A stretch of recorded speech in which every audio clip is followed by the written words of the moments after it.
Okay. All right. Okay. Here we go.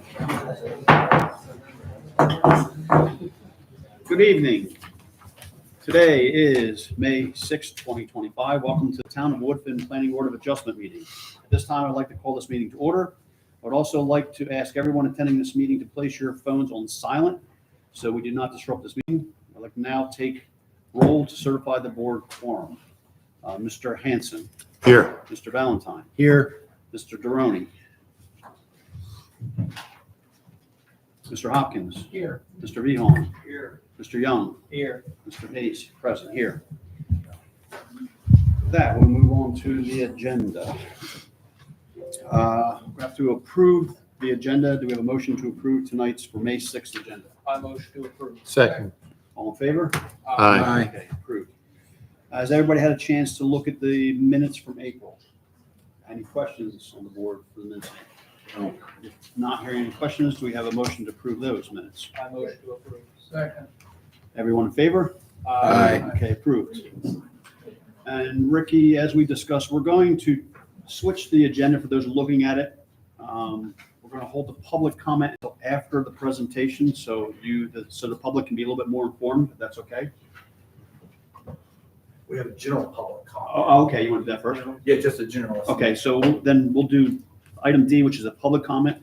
So everyone wishing to address the board must sign up. Do we have We sign have up? a couple of people sign. You might want to ask. I know Okay. Ms. Everbeck said she needs to speak. At this point, I'm not sure about the other two names. So the names I have on the table, I'm gonna ask because if they're regarding the application, we're gonna let you wait until the application is being announced or told, and that maybe answer some of your questions. So Glenda Overbeck. Okay. Okay, I have Susan Andrew. Comment. I'm sorry, I want to comment. on the application. Yeah, wait till after. Okay. After, okay. And Donna Logan. You can't really hear you all. Oh, I'm sorry. Nobody's microphone's working or you don't have it close enough to I your will mouth. try to speak a little louder. Okay, so do we have anyone else? I guess no one else signed up, Ricky, so we can close that portion of the public comment for general thing. That is now closed.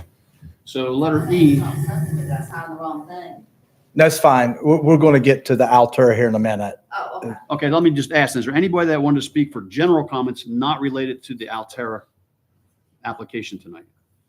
Okay, then seeing none, then we will close this portion for now. And we will go to unfinished business. This is an application that was brought over from last month and deferred to this month. This is a request to conditionally rezone 77.46 acres located along Goodman Road and Altura Parkway from Mountain Village MV and R21 to a residential district R21 to Mountain Village Conditional Zone, MVCZ. The applicant is Dan Mason on behalf of the property owners of Stars and Stripes or ELLC and Altura Communities LLC. The property can be identified in the Buncombe County tax map record according by the pins found on the next two pages. I'm not going to list. There's a whole bunch of addresses. Yeah. So we will take care of that. With that said, we'll give this to Ricky and let him start the announcements. Okay, so what I'll do is I'll do a general overview of the application for everybody, and then we can kind of pause and you can ask me some questions, board, and then I think we're going to let the applicant development team come up and do either answer some questions or kind of cover items that I'm not really sure if it's specific about grading limits or something about road access that's kind of come up. I've heard from some of the public. And then once we kind of move past that, we can open up for the general public comment for everybody here. And then we'll want everybody to ask the board, direct the questions to the board. And we won't be talking this way. We'll be talking this way. So we have it on the mic in YouTube. And it may take a moment for us to get some questions because I don't want to wear everybody out going back and forth to the mic. We might take a few questions. If they're simple, I can either come up and answer them. Y'all might have the answer, or we can have the development team come back up. So we'll try to keep the walking back and forth. So Dan, right, you're here, and Jason's here. So if we need to kind of make room up here somewhere for y'all, we get to that point, we'll do that. And then we'll close the public hearing, and then y'all can vote, or we'll close out the item for the night. Is that kind of recapping for everybody what we're planning to do? That sounds good. Okay, just wanted to kind of say that out loud so that the public knows where we're going and how this is going to move through the evening. And I'll try to move as quickly as possible, but as detailed without belaboring the project. So I have 4 PIN numbers up there, the 9731, 31, 1730, 9730, 39, 94, 32, 9731, 31, 10, 66, and 9731, 21, 70, 26. Those are kind of the larger blocks of the project. That's kind of where around where the multifamily would be at, and around what's the open space. Just putting some out, like you said, there's about 180 PIN numbers that we did advertise and posted, and we will be re-advertising those PIN numbers and notifying everybody, probably sending letters out this coming week for city council, if this goes to city council in mid-May. So up on the screen is the zoning map. There's lots of colors happening here. The lightest shaded area in the center of the screen is the subject parcels. It's about 187. The hatch stripe to the left is what was Charter Mountain. That's under development. This board's seen that CZ probably about almost 2 years ago. The dark blue to the south is the Metropolitan Sewerage District property. We see R21 to the right, which is, Mills Place, Audubon. That's R43's Mills Place. But there's several established neighborhoods on the ridge line to the immediate east. And then we have some undeveloped property to the north, also zoned Mountain Village. So that's kind of a real quick orientation. As well, you can see I-26, 1923 in the far right-hand side.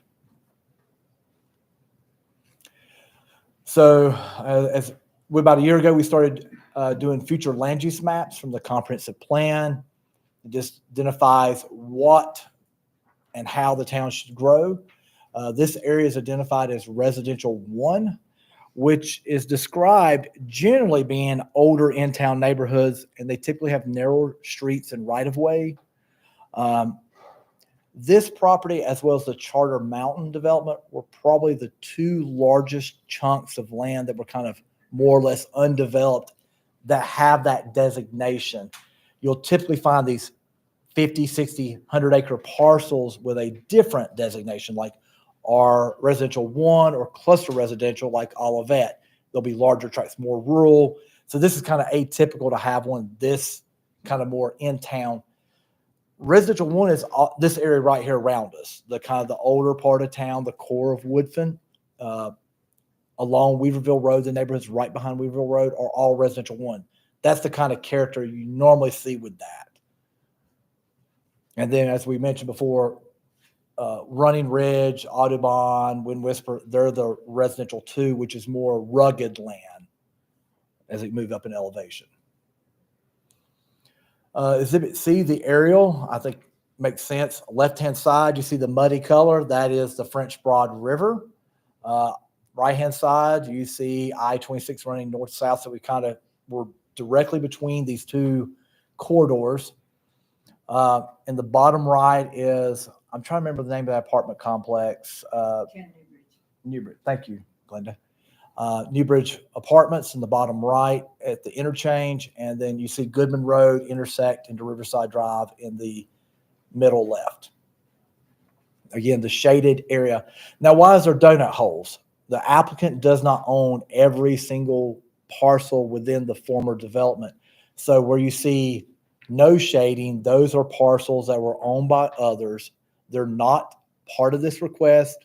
They're not included in the rezoning tonight. So there will be some properties that will be zoned Mountain Village, continue to be Mountain Village. That's just what they are, MV. And then we have a couple pieces on there in the tail at the bottom. That's R21. So we'll kind of create some reverse donut holes of R21. Coincidentally, we did receive an application from that property owner to rezone the R21 to Mountain Village, but that will be at a future time. We may see that next month, just as a little bit of information. So I wouldn't worry about an R21 donut hole being around too long. And the town could rezone it to Mountain Village ourselves. But it's good that we got application in the past 2 weeks. All right, so on to the application, the actual site plan. So what I have up here, so orientation, again, reversing here. Left is north, right is south. Goodman Road is below us. That's how it fits on the screen. You see the little inset in the bottom right has the correct orientation. The blue color on here is the lots and areas subject to steep slope. So that's the 2200 elevation contour line. So you see the uphill portion is the upper part of the screen. That affects probably about the eastern third of the project. It's almost like a bowl shape as you draw down to that point in the bottom. That's where kind of the basin, like a creek, comes along Charter Mountain and Goodman Road. They all kind of come to that point, and there's a creek that runs back toward the French Broad River. Let me see if I got other notes here. So I don't know, has anybody rode back in? Are y'all familiar with the project? Okay, so Wind Whisperer is in the upper right-hand corner here. That road transitions by name into Altura Parkway. There's a paved road out there now. It comes north, and then the big loop road, I think it's Demora Drive, makes a large loop to the north and comes all the way back like a giant horseshoe. That road is in. There's pavement on the ground. I walked every bit of it here about a month and a half ago. I did see fire hydrants, manholes, and there are some stormwater, I wouldn't say stormwater system like BMPs, SEMs for attenuation, but I did see like drainage where inlet grates and outlet pipes for water to come from uphill side of the road, come drop down. So there's infrastructure. Long way of saying there's infrastructure in place with the single family. I did not see power. I didn't pay attention to there was power, but I did see water, sewer. And this is from a previously approved This, project? yeah, because there's been 3 iterations. This is the 3rd time this development has been back to the town. The original project, the best I can tell, showed up about 2006, 2007. And Candy, if you know anything else, there might be some discussion later if everybody has any other prior knowledge to me, because I've only been in Woodfin not quite 3 years.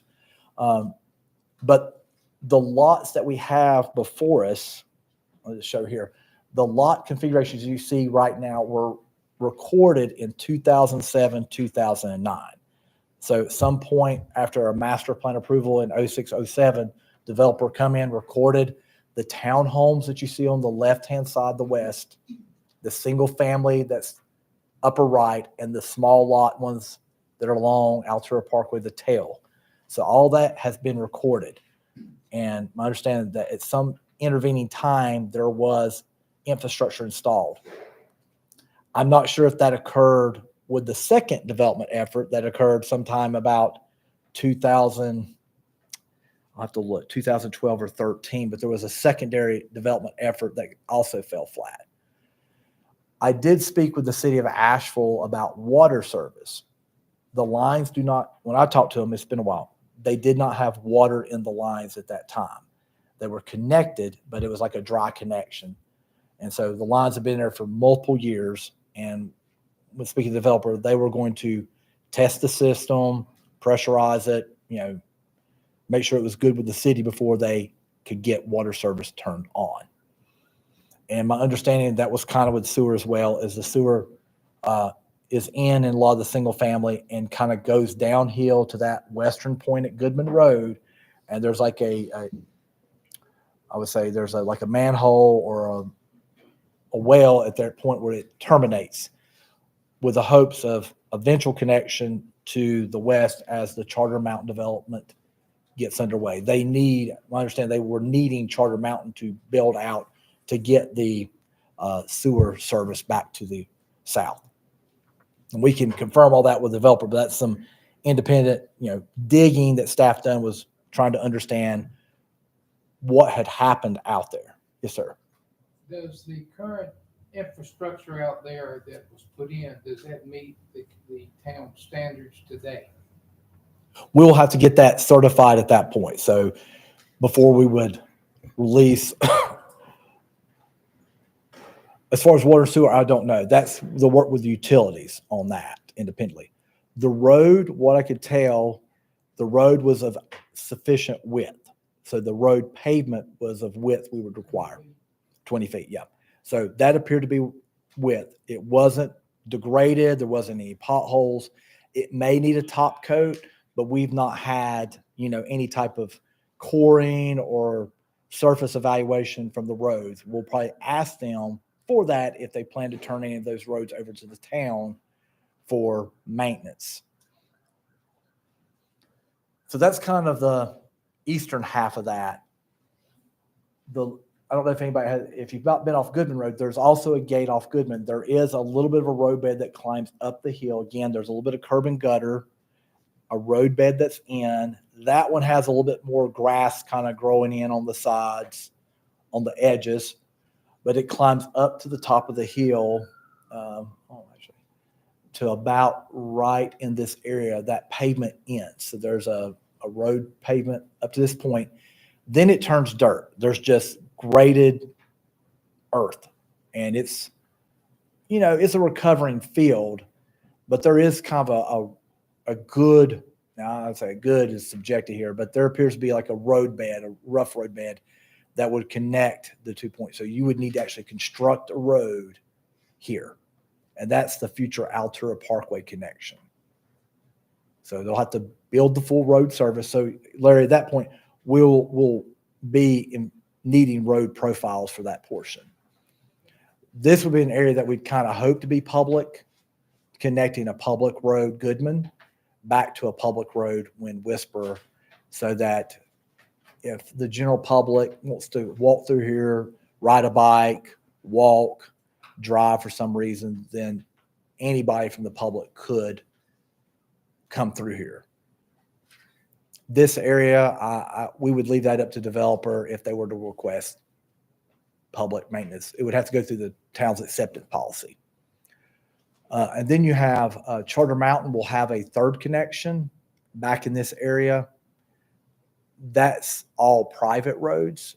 And I'll just say that would be a third entrance out of development back through Charter Mountain, back to Riverside Drive. So eventually there'll be 3 connections out of here. Charter agreed to that already? They're just now getting started. They're doing some subsurface evaluations for that project. Like an original thing of that development back about 2 years ago. They Okay. talked about Yeah. Because if they're private, we can't force them. Yeah. Right. Yeah. Absolutely. But that Teresa was needing the road connection for the fire marshal, need a second entrance. Okay, that's right. And that was the Yes. one that had to have residential fire sprinkler system. If they have a connection to Altura, then that relieves them of the residential sprinkler system. So there was some cost savings on construction. So both developments sort of need each other for infrastructure, one for road connections, other for utilities. So today you can't drive. So today you can't drive all the way across there? No, you cannot drive. There's actually a gate about right here. Okay. Sorry, right here. There's a gate here, and there's a couple homes that you see, Yep. and there's another gate right here. So there's a gate stopping, and then there's actually a gate at Goodman. So I had to park and walk up. Okay.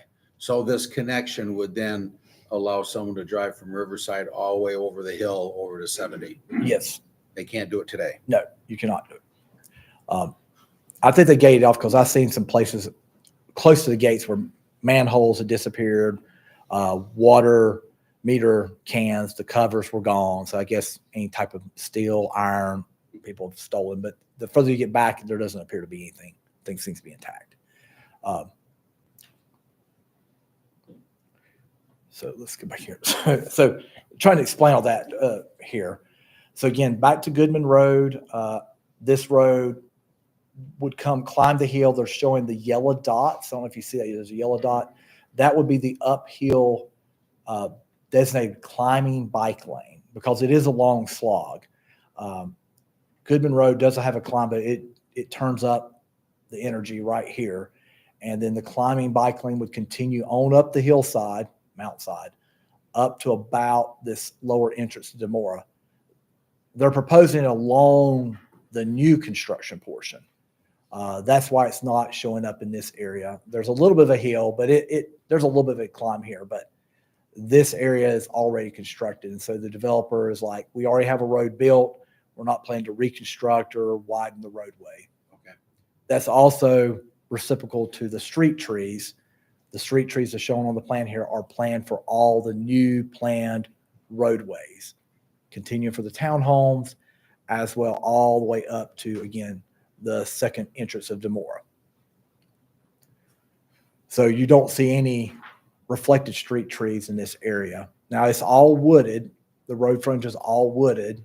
It's possible that they could designate existing vegetation as street trees, but it was a fully wooded site in this area right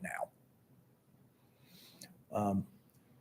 As far as the site plan itself, this is the multifamily. It's kind of that pad itself would probably need some work, but it's about 225 units. That's the bulk of the 394 that's on review tonight.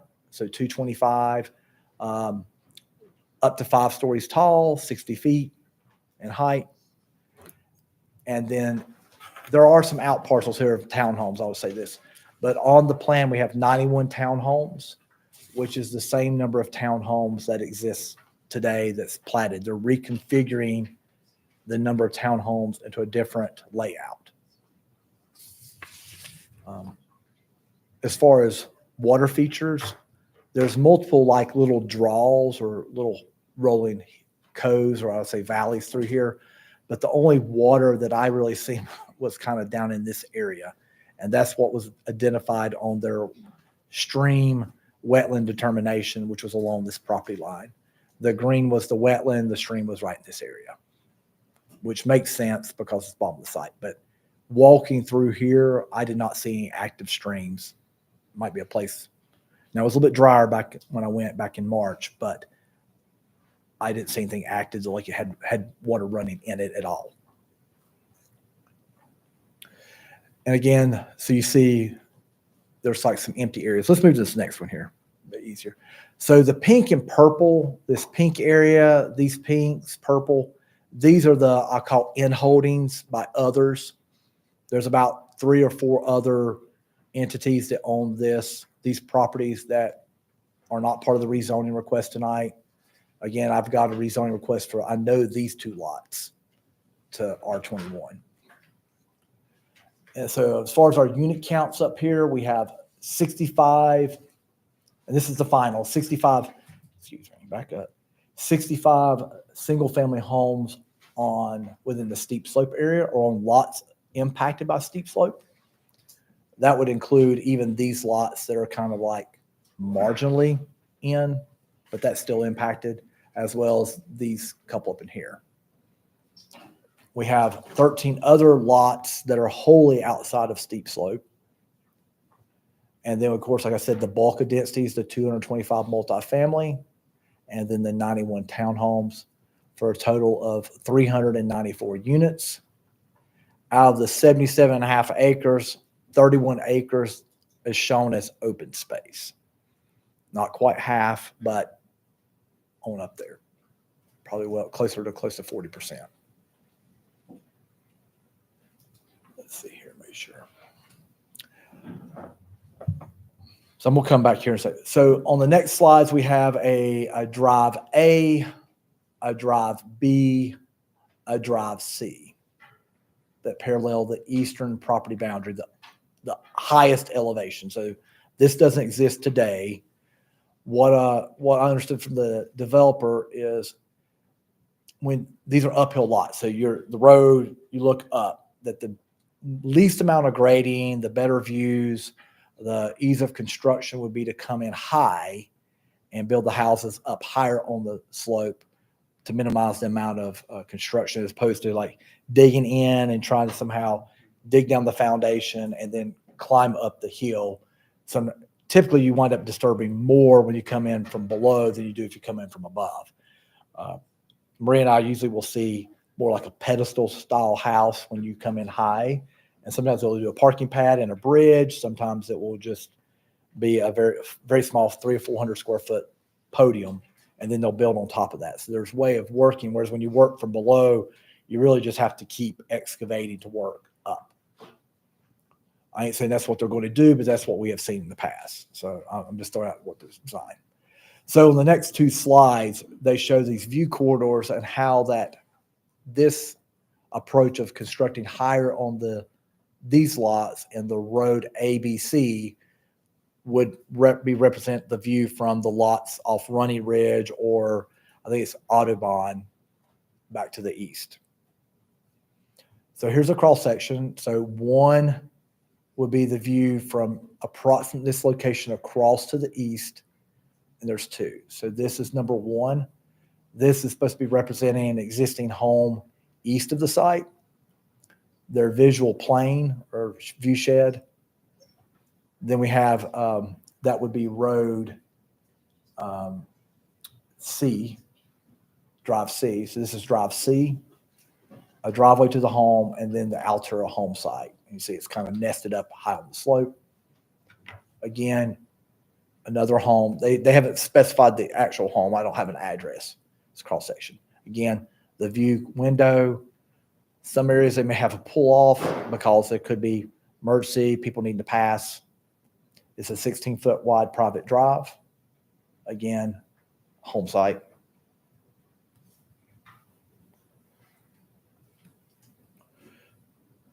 This one catches the end of road B, number 3, and then road A, which is closer toward the Audubon end of that, number 4. Excuse me, my allergies. So again,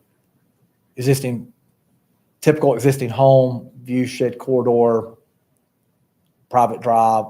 They're showing like a little bit of a retaining wall, driveway, home site, section 3.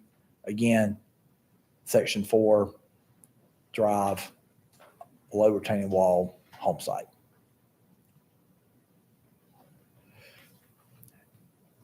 As far as like developing on steep slope, what we do, I'll say this, if you're in steep slope and the average natural slope of the lot is over 35%, so if you're 35% or greater, we require a geotechnical report to be submitted with the zoning application. That just kind of depends on what the depth of that is. It could say if it's deep soils, if there's bedrock, if there's some other geologic features that need to be taken consideration in the design of the home. I don't evaluate that detail. That's more of an engineer to decide, and the building team to incorporate when they go to the building plan review is, do we need a technical engineer to design a foundation or a retaining wall for that? We just require that so there's no surprises later when they get to digging a foundation. I've been in some places where you dig an inch down, it's solid bedrock. I've seen springs in the middle of foundations. I've also seen places where they've cut 18 feet and it's solid colluvial soil, where it's the end of an ancient landslide. So without that geotechnical report, you don't know it until you've cut it. So we try to get ahead of that. So one of the conditions in Exhibit D is to allow for additional land disturbance.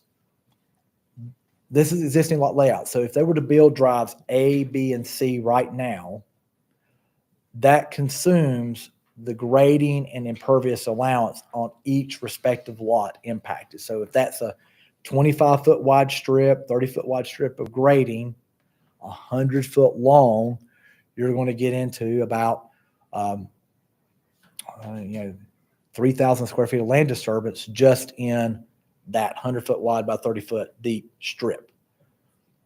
We only allow 13,000 square feet of land disturbance for any lot under 2 acres. Every lot in here is either 0.87, 0.5, 0.4. So they all get the same land disturbance. So if you start eating that every time with a grading, it's could present difficulties even constructing a home. Impervious surface is 8% of anything over 2 acres or 0.16, which is 6,969 square feet each lot. Again, 16-foot wide road, 100-foot long, that could be 1,600 square feet of that. So now you're down to a 5,000 square feet for a driveway, patios, covered decks, the house. Maybe not impossible, but the grading sometimes bites people pretty quickly. That is the reason for this table in front of you. I'm trying not to walk through it too slow, but what they're asking for is an additional. So let me call attention to table to the right. Table to the right lists pins that are in purple, burgundy. That's the last 4 digits of the pins. The allowed disturbance for each lot, 0.3, 0.17. Why does it say 0.17? Why is it 0.08? The lot's only 0.17. The lot's only 0.08. So they can only grade all of it. So we're not giving them 0.3 credit for a 0.08 lot. So we're not gaming the system. So we didn't say 16 times 0.3. So he trued up and say each lot, that's the middle column, allowed disturbance, allowed impervious, same thing. What was that number? So he added up. These lots highlighted would be allowed a cumulative of 2.32 acres of grading. They would be allowed up to 1.23 acres of impervious surface, built out fully, maxed out. They're asking to basically make those lots open space. The burgundy ones become open space. They become new open space in exchange to offset the bottom black bold, 2.2 here. So they're giving up 2.3 potential to use 2.2 elsewhere, giving up a 1.23 potential to use 1.19. It's not really, I would say we're not reallocating that. Let's say they're asking for this modification and they're going to offer up these lots in exchange for that. So it's kind of like they're offset credits. Think of it like that. They're offsetting elsewhere. So these lots, they fold in as open space. Basically, they're recombined into open space. Since these lots are kind of floating out individually, there's no way to recombine them. I think this is folding back into that open space here. These will just be designated as such. And so we'll make sure they're folded in on the plat. Yes, sir. Is that to give additional impervious area to individual lots? Yeah, they would consume this amount up here would drive B, drive C. Be kind of spread out over those Yeah, lots? it would be assigned to A, B, and C. It wouldn't be to give that lot, but so to speak, it would be. But it would be a designated grading for that driveway, a designated impervious surface for that driveway. If for some reason they didn't use that on that lot, for whatever reason, it will come up less, we're going to kind of hold them to the 13,000 and 69 for the lot. So the lot keeps its whole allowance. So we don't expect them to come back and say, hey, we didn't use all of our allowances and they want to make those lots live. Those lots are going to be. They're going to be open space. No matter And if what. they wanted to, I couldn't flip, if they didn't use it for some reason, if they didn't, let's say they didn't build road B, let's say drive B never appeared. And they said, we got enough to reclaim these two. I can't do that. Okay. The CZ would have to come back here. Okay. And so I can't do that. So whatever's presented tonight gets folded in. This is open space. That the site plan that we looked here shows these as open space. Open space right here, open space. That is binding. So there's no bait and switch after the fact on these green areas. So that's those 8 or 9 lots here that gets refolded right here. And then there's another lot here that gets folded back into open space.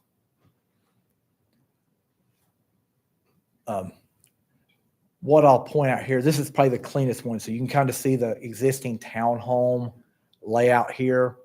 If you'll notice, this area of townhomes is not part of this request.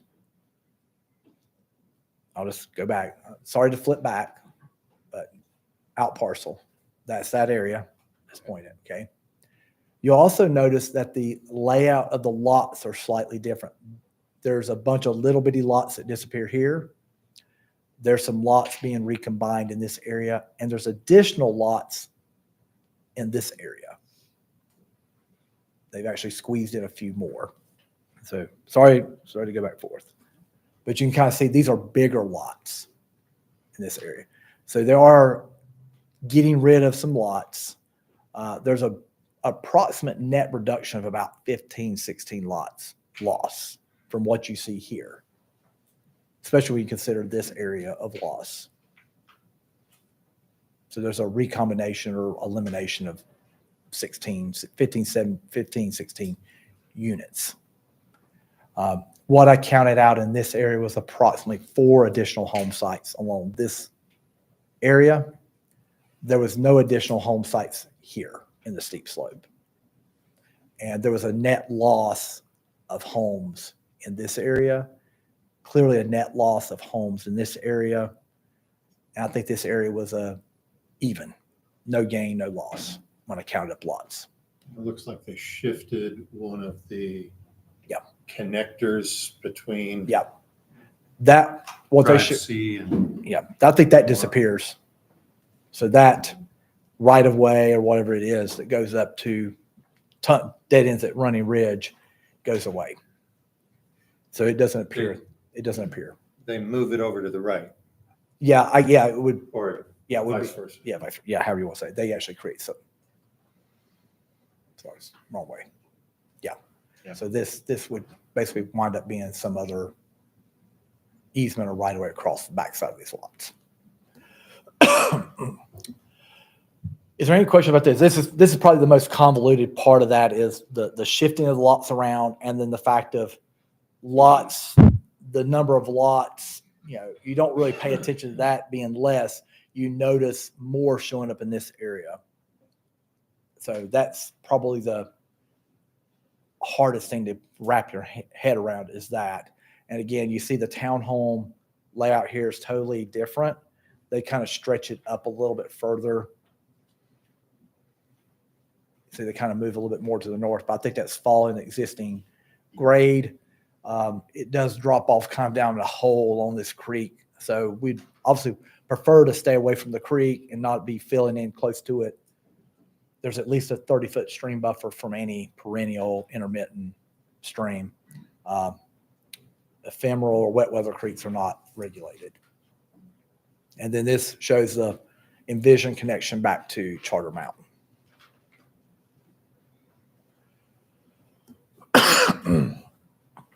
So to kind of some of the modifications before I stop talking, they're showing sidewalks along the new road infrastructure. Mountain Village typically requires sidewalks or some type of trail network. There is trail network in, maybe right here. There is a trail network connecting back pieces as well, parallel to Altura Parkway. And then we have a sidewalk along the new road infrastructure. It's hard to see, but there are a sidewalk in there. if I remember reading, the trails are private, not going to be open to Woodfin. Yeah, we wouldn't expect the trails to be open. But this sidewalk would be public. That's what we're hoping is get this road, sidewalk, and bike lane as public connection through here. Again, we have an older lighting code, just allow LED fixtures for that. You can't really get anything else. Our maximum height limit town-wide for any zoning district is 35 feet. They're asking for 60, 12 feet per occupiable story, 5 stories, kind of work together. That way you don't have a 14-foot story or a 15-foot story in some weird case. It would be cap out absolutely at 60.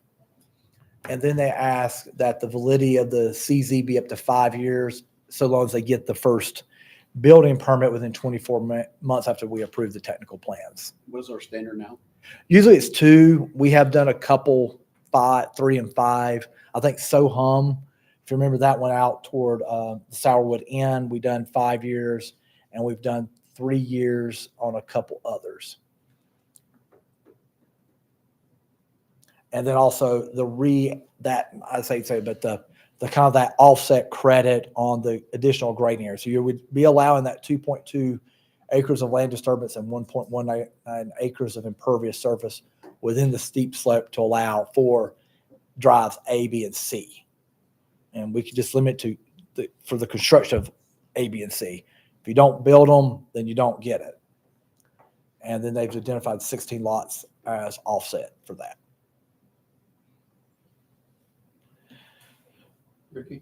So I'll stop right there. So if you have questions, and then we can bring the developer team up here. Okay. I do have a question about why the increase in height? I think it's just for the number of units, 225, so they don't spread out, but we don't have any detailed elevations for the multifamily. That's what I've got, just the representation. So we've not spent, honestly, I don't have anything for that. So it is down in a hole in a bowl, but that is a question if y'all have for them, what their plans are on it. And do you have any sight lines, what that would look like from different points? No, I do not have any perspectives, only have the view corridors from the upper roads Okay. where it impacts people off site. Okay. All right, we can, Let's bring the We've got a applicant. question. I'm sorry. Okay. you have a question? I want to direct it to the developer. Okay, Rumple. so All right, so Jason or Dan, do y'all want to come up, get out of the sunburn section? And so you can just arrow left. Because where do we go back to? I guess just the plan. That's fine, right there. And so, Yeah. all right, and just hang right here. Could you please state your name and your, what you're representing in this project, Yeah, please? my name is Dan Mason. I am here on behalf of the property owner. And so I am here to present the case, basically on behalf of the owner.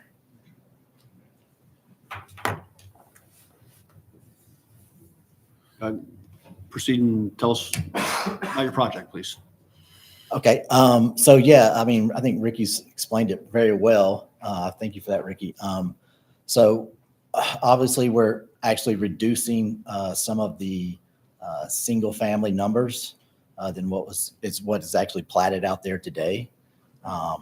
And we're kind of following in the footsteps. The original pre-2008 plan actually had they were going to do like a type condo building in the area where the apartments are.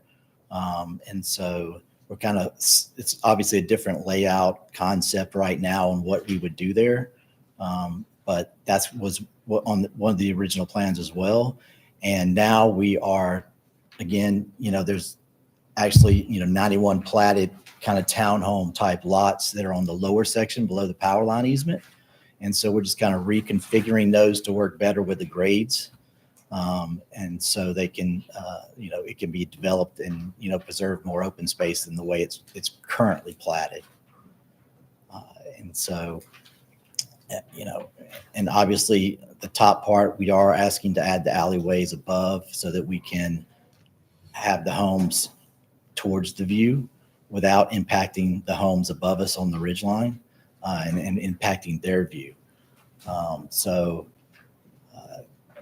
We're, and that's kind of just a quick overview of it right now. I don't know if you have specific questions you'd like me to try to answer. Could you get into the finished product pricing of all of these? Well, I mean, that's kind of tough to say right now. Obviously, the homes up top. Leave tariffs, okay? Yeah. The homes up top, obviously, they're going to be a little more expensive just because of the topography, right? It just costs more to build a basement, and it costs more to potentially build a subwall, because of the topography and the views that those homes will have are, going to be very desirable. And so, give you a price point. Just ballpark. I mean, at least over 600 grand, at least over that, I would think, just because of the cost to build and the views. And as far as the townhomes below, I would think they're going to be similar to most townhomes in the general area. They're going to be probably high threes, somewhere in that range. You consider that addressing affordable housing for people in the area? Well, I mean, I'm not an expert on affordable housing. I don't know what an affordable housing townhome cost, but I would just say for us, that's kind of standard what we see in the areas. I would think, somewhere in the 300,000s is just what something like that's going to cost. And I mean, I just think that's just unfortunate. That's the way prices are these days. 1,500, 1,600 square feet? probably. Yeah, probably in that range, somewhere around, you know, at least that 1,500 square feet, probably 3 stories with a basement. That, again, that's where the cost comes in on these products. When you have to pour a basement, I mean, it automatically going to add, you know, 50 grand, 60 grand to it alone, just because the price of building a basement is. We have a problem in this town of affordable housing for people who like to be in the serviced area, and a lot of people can't afford to even live in the area. So I'm always concerned about what we can do to make sure that people can afford homes and live here in the area. And that will be addressed probably from the town council when you go before, if you go before them. Okay. Fair enough. Keep that in mind. Yeah, yes, sir. Have you had a traffic impact study? We did do one in 19 that went all the way through. We did a full traffic impact study when we had more units on the plan that we got approved. Do you have a recent one? I mean, the town has grown since 2019. We've just redid a scoping with NCDOT, but we were waiting to get approval to spend the money on a new TIA. But yeah, I mean, we did do a scoping letter and we submitted that. And an updated letter from our engineer as well, from the traffic engineer. Oh, honestly, one of my big concerns right now is Riverside Drive. I live and work right off Riverside Drive, so it's getting a mess. And with the wave going in and everything else going in, that's a big problem. So I would like to see a traffic impact study to see how it's going to affect everything. Yeah, the last one it had us basically improving the intersection of Goodman and Riverside as far as adding flashers and slowdowns to that intersection was the last. And DOT is going to allow that? I mean, we've been Yeah. trying to get that at Riverwalk and they won't do anything with us. So, The last one DOT said they were okay with, yeah, they approved that. Okay.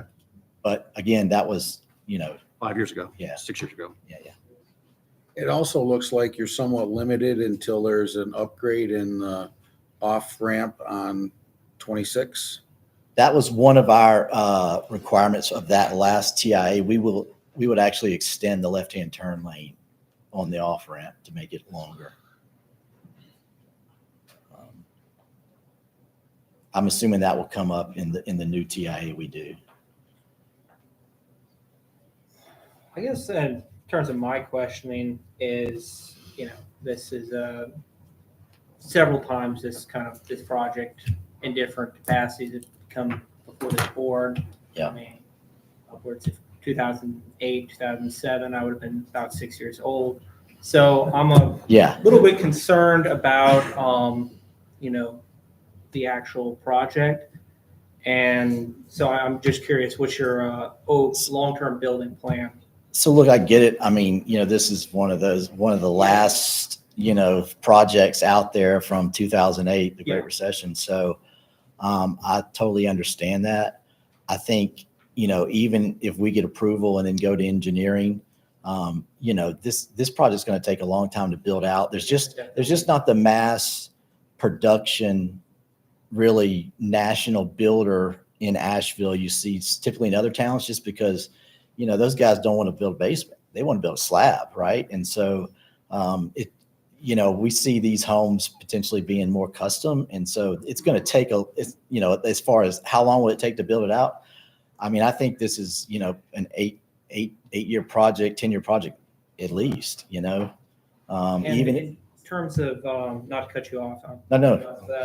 In terms of this getting approved, and then going before the council and the council approving that, what would be in terms of you getting started? Are we talking this year? Are we talking next year? Are we talking 5 years from now? No, we're going to move forward. So we're not a builder. Just want to Yeah, make that understand. yes. We're not a builder, but we would move full speed ahead to find a builder partner to move this project forward if we get approval.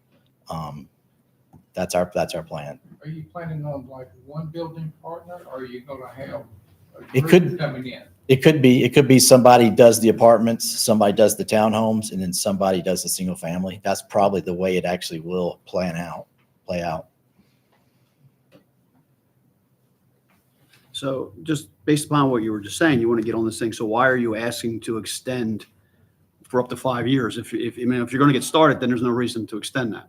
Well, I mean, we're asking for that because you just never know. Like, you know, like with terror, you know, you never know if something's going to hit and slow you down, or, you know, that causes a pause again. You can't predict what's going to happen. So I'm not, you know, that's not what we want. We don't want to wait 5 years. We want to get this thing going and get it underway. But you know, since we're here, that's why we just asked for the extension of that. I mean, it's, you know, So what have you actually got left to get done before you can start? well, the first thing we'll have to find a builder partner is our number one thing. What we have started is, JP Howard is a local utility inspection group. We had them out there to start to look at the existing infrastructure as far as all the single family, what's in and up in that portion and in the lower portion, just to see, hey, what condition is this water line in? What condition is this sewer line in? You know, how much work is it going to take to fix all that? Because obviously that's part of, you know, that's the first step in the process as well, right? Even if we found a guy that says, hey, I want to come build the townhomes, but, you know, you got to go through engineering. You know, engineering can take up to a year, you know, sometimes. That's another reason for the you know, stuff can just take a long time to get through the process of getting approvals with all the different municipalities. So, you know, that's the first step in the process, is figuring out really what's in the ground and the condition in the ground. So you're gonna have water, sewer, natural gas? I don't know the answer to high-speed that. internet? Yeah, I would hope. Yes. Underground utilities? Yes, underground utilities. But I don't know the answer to natural gas. But I would hope maybe we have that. And you have, I thought I read, but do you actually have written approval from water and sewer that they'll accept you, MSD, yes, there's an easement. and Woodfin Water? No, I believe it's going to be the city of Asheville, unless Woodfin is doing that now. I'm not sure. Is that you guys now? We're not looking at water. Yeah. You have been before the board of Wood Water. Okay. Last time I heard, all the infrastructure's in just short of the hydrant here at the start of the development. And But that was based upon previous commitments. Do you have water approvals now? well, that's what we're kind of starting with, the infrastructure to test it to see. So I mean, right now I don't have someone, my understanding is the city of Asheville has a fire hydrant right at the property line that can be tied into. And the original developer in 2008 stopped just short of that connection. So that's all the stuff we're testing now. All right, so I guess you understand that if Asheville cannot support it, then this whole project's going to stop. I understand that. Okay, just, Do you know if the traffic study took into account adding a connector going over Riverside, or was it only looking at this development going out towards 26? No, we looked at the Charter Mountain project and everything as part of the scoping. And So it took into consideration people cutting from Riverside over the hill down to 26. it did. you're talking roughly 400 homes, so you're roughly 800 cars on an average additional compared to what you have today. Well, That's a lot to go to Riverside Drive. I understand that, but typically apartments are generate less traffic than a single family home. No, 2 cars per, I'm just going on average. We figure 2 cars per residence. Yeah. But again, that's, Excuse me, you have to, hold on, I'm sorry, but you have to wait to the public. Okay. Good questions? You're good? Do we want to call Ricky back before we open the public, or we can bring everybody back up again anyways? Do we want to talk to Yeah, Ricky in bring- between? Or we just go to public, get the public comment first? Public Let's do the public Okay. comment. Public. All right, thank you. Then Sorry. at this point, we're going to open up to the public comment. And Ricky, does that mean both these lists I think, or just the 3? Because- And some of them are on both. yeah, they just, people grab the wrong ones first. So just go with this list, Yeah, I would go with this one. Let's see. I think because I see Glenda. Linda's on here already twice. Let's see, Susan Andrew, You only get one. and there's Logan. Okay, So so this everybody's one. on. Okay, everybody's Okay. on. So we're gonna open up the public. For what it's worth, I didn't know what the development was, just that this meeting was gonna happen about something that was impactful in my neighborhood, so I didn't know whether I should sign up to speak or not. At this point, I would like to say a few things, so. Go ahead and sign up. Have them sign up. All right, so we're gonna go down the list. We'll call everybody up one at a time. We're gonna, basically, we would like to hear your comment.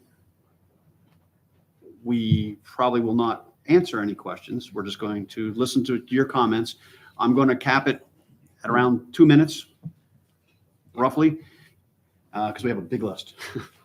And all your comments should be directed to the board and not to the applicant or not to Ricky, please. Be timekeeper. Let me run a timer.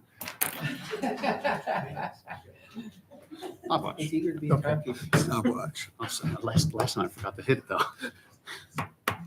Okay, I will. You don't have a hard limit.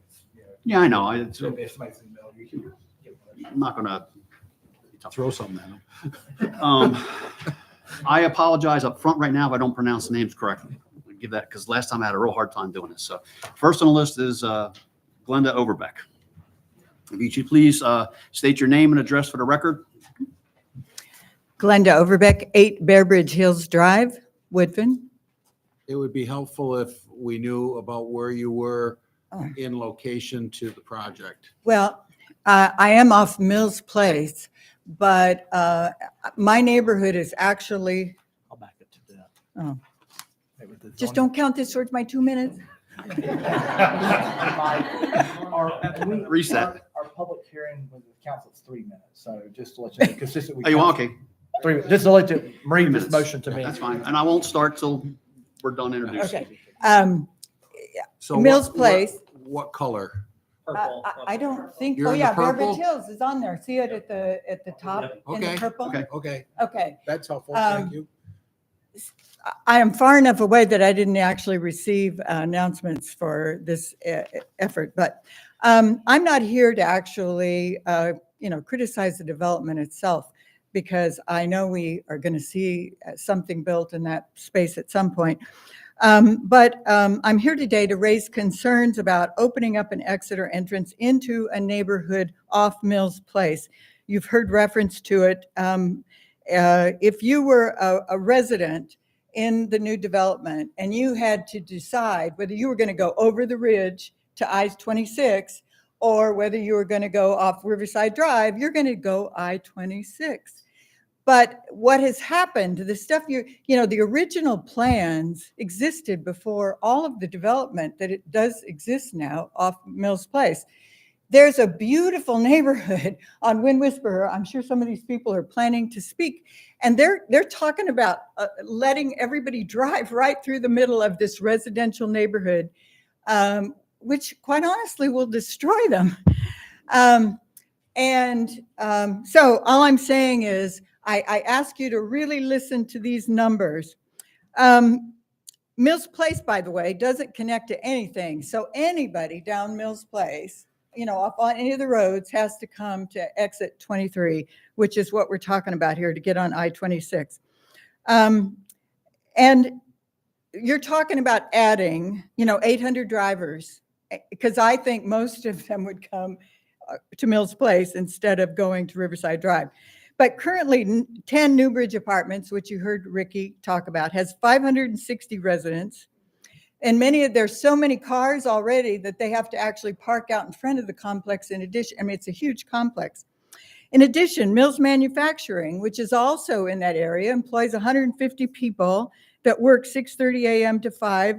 And they told me on the phone they leased to a truck company. They weren't sure of the number of staff people that are also in that same complex, and that it includes trucks going in and out.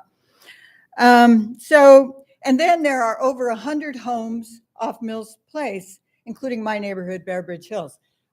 You heard Running Ridge, Audubon has 38 homes. I mean, all those roads leading off have homes, as in addition to Mills Place having a bunch of homes. I estimate it's just over 100, but I don't know the exact number on that one. So, my biggest concern is that, this old plan, didn't take into consideration all the stuff that's been added since they created that plan. I would really hope you would individually visit and drive up to where this entrance is and just see what they would be coming through to get to I-26. So I am asking the Planning and Zoning Board to require the developer to create 2 openings. I understand that's what's required, ideally off Riverside Drive, but now that I see the stuff, that's probably not easy. And that if they have to use that as an emergency, I understand the 2 things is required by the fire department, and the one could be an emergency thing that the fire department or the police department controlled coming under Wind Westboro. I know that puts them back on Riverside Drive. So Mike, you and I are not in agreement on this. So anyhow, those are my remarks. I just think, there's a whole new development there that they aren't taken into consideration. Thank you. Very good. Ruth Gee or G, I'm not sure how to pronounce it. If you could state your name and your address for the record, please. And what color you live in? Well, I will tell you that I live on Wind Whisper Drive. That's sufficient Okay, that's fine. information. Okay, And, that's and we are highly impacted. My name is Ruth G. My address is 230 Wind Whisper Drive. I've been there for 15 years, and I have serious concerns about the traffic volume on Wind Whisper Drive. I drive that several times a week. One issue that I have is not the exit ramp from I-26, but the entrance ramp to I-26 when I'm going downtown or to volunteer at AV Tech. I have to cross 1 lane of traffic coming off the interstate and then turning left to get on the interstate. And at one time, I timed it, it was 2 minutes. I was the only car waiting. What if you had 8, 9, 10, 20 cars waiting at that intersection to get onto the interstate? That's one area of concern. The other area has a traffic impact study been done for Wind Whisper. I do not believe that our street is geared for that much traffic if you're going to have 300 to 500 cars coming across that street every day or several times a week. There is a personal safety issue. This is a personal issue for me. If you're coming up Firethorn Drive, there is a blind spot, a blind curve. I have had to swerve to the far right many times to avoid someone hitting me because they're driving in the middle of the road.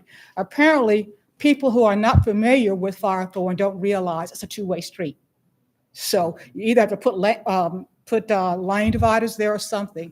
So I do not see a win at all. I see very negative impact on Wind Whisper Drive. And also, I have an issue with one part of the development, and it's a steep slope issue. So I would ask the board to drive out to the area where Wind Whisper ends and El Toro begin and look at both sides of that parkway. And also turn around and come back down and get on the interstate just to see how it goes. Thank you. Thank you. Thank you.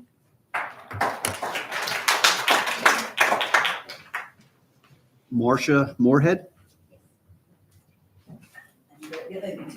you could state your name, your address, and what color you live in on the map, please. For the record. I don't have a color. My name's Marcia Moorhead. I live at 171 Elk Mountain Road down here. And I'm sorry for all this, for all you folks that gonna have to deal with this. My concern is, I think one of the gentlemen mentioned, is the traffic exiting out on Riverside Drive. We already have every single day. I know we live off the road a little bit. Our house is right beside Bolton Plumbing. But you hear the trucks in and out constantly. And I know they're doing their job. We want them to do their job of cleaning up all the debris and everything, but it's a constant noise, a roar. And I think if you add possibly 700 or 800 cars also coming up Elk Mountain Road, it's a speedster as it is, I don't even walk the dog out the sidewalk anymore. I go down in Bolton's, down below it at Elk Park Drive to walk the dog. I don't know if we need to reduce the traffic there some, but I'm just concerned that if all that traffic were to come out from this end, I know it's going to maybe come on the other side part of it, but half of it comes out Riverside Drive. They're going to hit Elk Mountain Road to get to the interstate up here. And that's a concern we've had when they widened the road. I think it was 20 years ago. I'm not sure how long ago. Mr. Vihan would know that. How many years ago they widened the road. And I have lived here 50 years. I lived a year down on Lookout Road, and I've lived up here for 50 years in our house. And so I just have a concern of the traffic. I know I have nothing to do with the folks that look right next to it, but my concern is the traffic up and down Elk Mountain Road. It's heavy now trying to get, and I know that will dissipate as they get this work done. They're taking the wood down the river to the dump and everything down to dispose of it down there. And so my concern is just for the traffic up and down Elk Mountain Road and it emptying out onto Riverside Drive. Plus, like you say, with the wave fun stuff coming and all that. So that's my concern. So thank you for listening. Thank you. Thank you, ma'am. Okay, Jim Ott. Hi, guys. If you could state your name, your address, and name's the color if it's Jim applicable. Ott. Well, if you want to, if we can flip this, Ricky, can you put this back to the new development where it shows some of the housing and whatnot? Yeah, that's great. That work for you? So I represent all those blue dots, those lighter blue colored lot owners. There's 8 of them. They got about 20 lots. Okay. I was involved in all the horizontal work. I built that house on 8 Demora Drive back in 2008 and 2009. Let me interrupt you. Your name and address, please, Jim Ott. and address. I live in Colorado. Oh, okay. So I helped these folks buy these lots back in 2008, helped put in all the sewer and the water. There is water lines. There is sewer lines all the way throughout that 8 Demora Drive. They're stubbed in, the sewers are stubbed in for each one of the individual lots as they're set up now. I know the developer is working to get all that stuff recertified and get back with City of Asheville is what it is, City of Asheville, to see if they've got how much of that they're going to serve. Are they going to serve it? Those kind of things, right? So it's also got the roads throughout there to the dimensions you said. Anyway, bottom line is these folks bought these things in 2008. So they've been waiting for a long time to get this thing approved so they can take the money they've invested in these things to get either houses built. That's what they want to do immediately, right? And the thing about price points, you know, I've asked the developer this question too, and they're not builders, but I can tell you that the money they paid for those lots back in 2008 are going to make those homes somewhere in that upper area in the 800, 900 to $1.5 million range. They're going to be estate homes like you have at Versant or the ones you have over here on Reynolds Mountain, those type of homes. That's what the home was that I built there back in at that point in time. So that's kind of what you can expect in terms of we'll be wanting to build some of those for some of the people. So that's kind of what you can expect from a price point on those. The townhomes, the apartments that the developer will have to sell those to somebody who will determine what those are going to be. But the thing they're waiting on is the sewer connection and the water and the power lines are set up because that house that I built and the one next door have power coming across the top end of that and have service there. So I just have to go underground to each lot as they're built. So the house that you built is one of those light colored blue things? it's First one right there at that Okay, intersection, right? right. okay. Yeah. And you don't live there anymore? No, I don't. It's sold back then to a guy who lives in Indiana. Okay. So the concern about the 24 months, right? I think the 5-year thing is probably something that they're going to need over this. By the time you get somebody to buy the actual townhome development and buy the apartment development part of this, it's going to take some time. But the kicker is they got 24 months to get some building permits.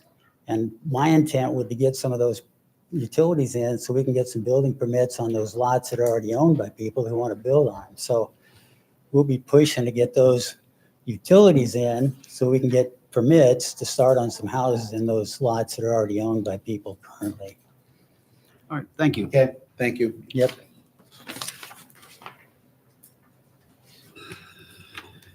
Jason Gilliland? I'll wait until the rest of the public is done commenting. You can come up. You're on the list. Well, I'm part of the development team as well. Oh, okay.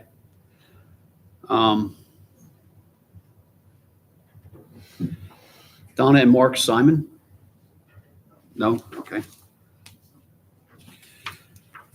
Taylor Osborne? Can you state your name, your address, and can we get the other map back up, Ricky? Yeah. No, you're fine. That's helpful to know where people live. Yeah, there we go. Good evening. I am Taylor Osborne. I'm an attorney at the Van Winkle Law Firm, and we represent Litchfield Capital LLC. So they are the owner of that blue-green parcel there that's on Mountain Village to the north of the subject parcel that we're talking about today. The one that's not hashed? Yeah. Yes, sir. Okay. And so that's a 17-acre parcel that they have. And Litchfield does not object to this development, but they have an easement matter that needs to be resolved prior to any approval.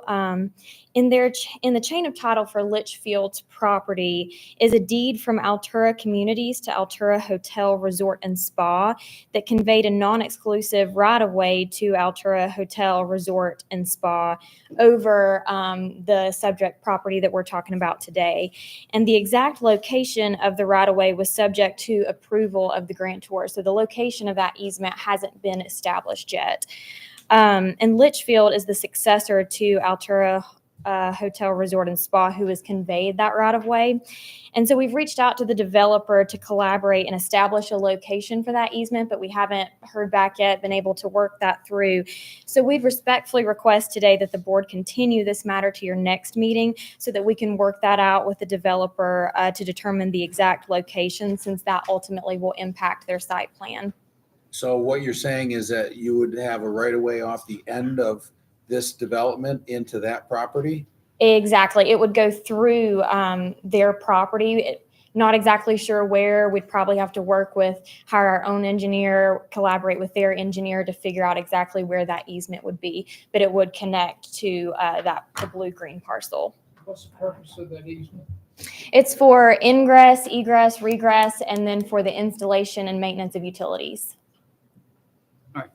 So there's no other road into that property other than this? I do not believe so. I think that it is landlocked, but I cannot tell you for sure. Looks like it on the map Yeah. here. Yep. Okay. All right, thank you. Thank you. Thank you.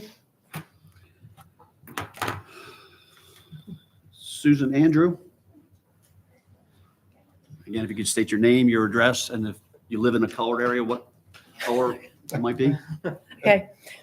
Susan Andrew. I live at, 231 Wind Whisper Drive, that tiny little road that you see up there. Yep. There's only about 12 or 13 houses there now. And what else? Did I give you my name? Okay, that. So the first thing, if I may just throw it out to you all. I don't know who got a notice about these meetings. Nobody in our neighborhood got any notice of these meetings. There's a little drawing on the right when you start on Altura Parkway that tells what's going on. Okay, so this gentleman from Colorado, I don't know whether he could see it or his people that he's talking about, but that's the only notice that we got regarding any of this. So I just think you need to know that. And I also think each of you, if you have not been there and you don't live on this side of town, maybe you live in Inca or somewhere, that you need to come and drive Wind Whisper, especially early in the morning, be there, or late afternoon. I wanted to speak about our particular neighborhood there. We have the houses that we own, most of the people had their homes built years and years ago. And the road is a very private community of neighbors, and we don't see a lot of traffic. And most of the houses in there are probably over $1 million.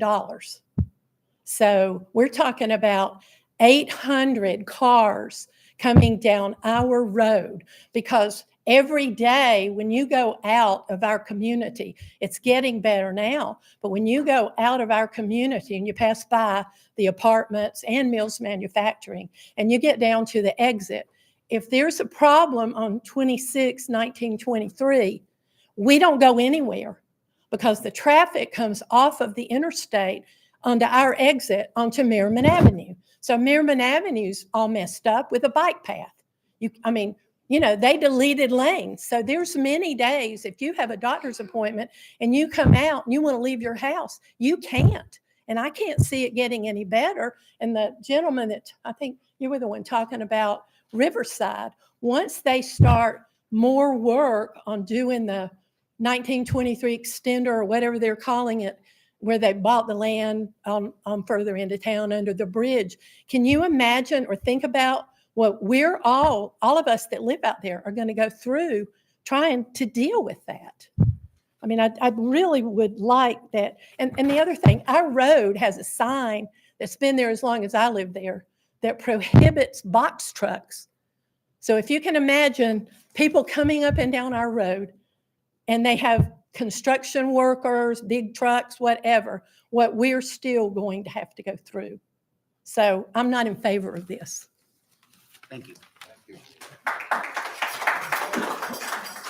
Ricky, can you change our map back in? I think it accidentally got bumped. Please. Thank you.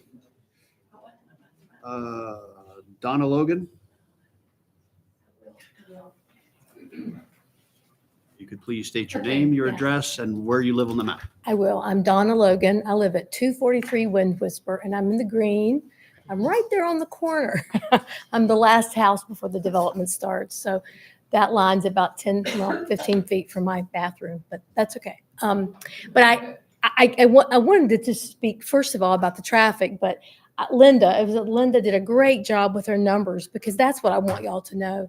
And Susan said this as well, but I would love for each one of you, if you haven't, get in your car in the next day or two and drive down Wind Whisper, Firethorn, drive that, and you'll see it's like this, and you have to turn. I mean, it's not a place that you want 1,000 cars a day coming in and out of. You really don't. It's kind of narrow, and it's turnbacks, and there aren't.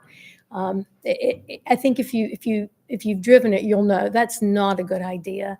Now, we all know there's going to be a development there. It's beautiful land, beautiful views. We know that, but we just want to be responsible, And I ask you, why were these rules made to start with? The ordinances that we're asking them to, you to change. I mean, why were they made? They were made to protect the public. They were made to protect homeowners and landowners who bought in certain places, thinking these rules were in place for a reason. Hey, I'm in real estate. I'm not anti-development, don't get me wrong. But on the other hand, I think we have to do it reasonably. And what's the history? I don't know. What's your history when you're asked to make changes like this for a developer? I don't know, but I really hope that you'll think about the, how it's going to affect all of us.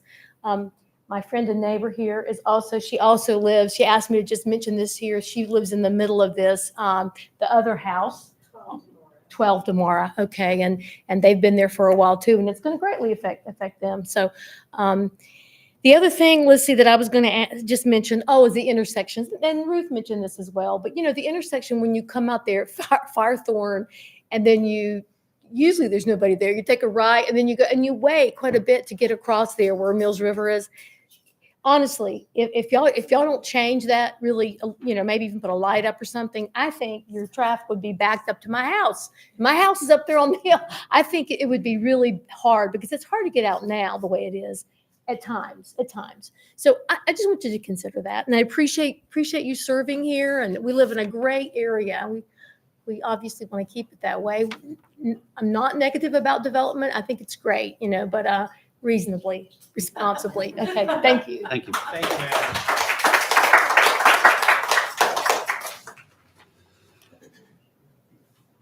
Madam. John, and so you're not speaking. Frederick or whatever. Okay. So we're skipping you. Dan Mason. He already talked. Oh, you guys, I got it. Ricky Ronson? Robinson? That's Robinson. Thank you. My name's Rick Robinson. I live at 236 Wind Whisper. I've seen you guys up here before. I'm really concerned. If you look, Ricky, can you pull a map up where it shows the hill where this starts and stops with the new development? I'm all for it, developers. Is it that we're talking about here? Yeah, up at the very top. If, right in there. Right there. If all you folks, and you'd mentioned the traffic on Riverside Drive, I feel for you, but you got to feel for us. We got 14 people down here, or 14 homes, and now we've got 800 cars going to be coming through. But where I'm talking about up top, if you come and see our development, right as you cross the hill where Donna's house is, you know, a lot of cars right now, just the two houses that live down off there, come up over that hill flying down through there. And, you know, if we get 800 cars, I mean, they're in this small development, we're going to have a problem. So I want you guys to consider that. And when I moved in 08, I think maybe Jerry Vihan was mayor here, and they had come and had some signs put up for no construction up our entrance to only enter through Riverside Drive. You know, if you do approve this, please consider something about the construction of all that construction coming up our way. Because I know all these folks, if they're over here, even down in the apartments, the traffic's not going to go up Riverside Drive unless our way is just backed up. They're going to come up our way because it's closer to 26. It's closer to get to Weaverville, to Merriman Avenue, you know, almost everywhere over there. But, you know, think about the construction traffic, and, you know, good luck to you folks with this thing.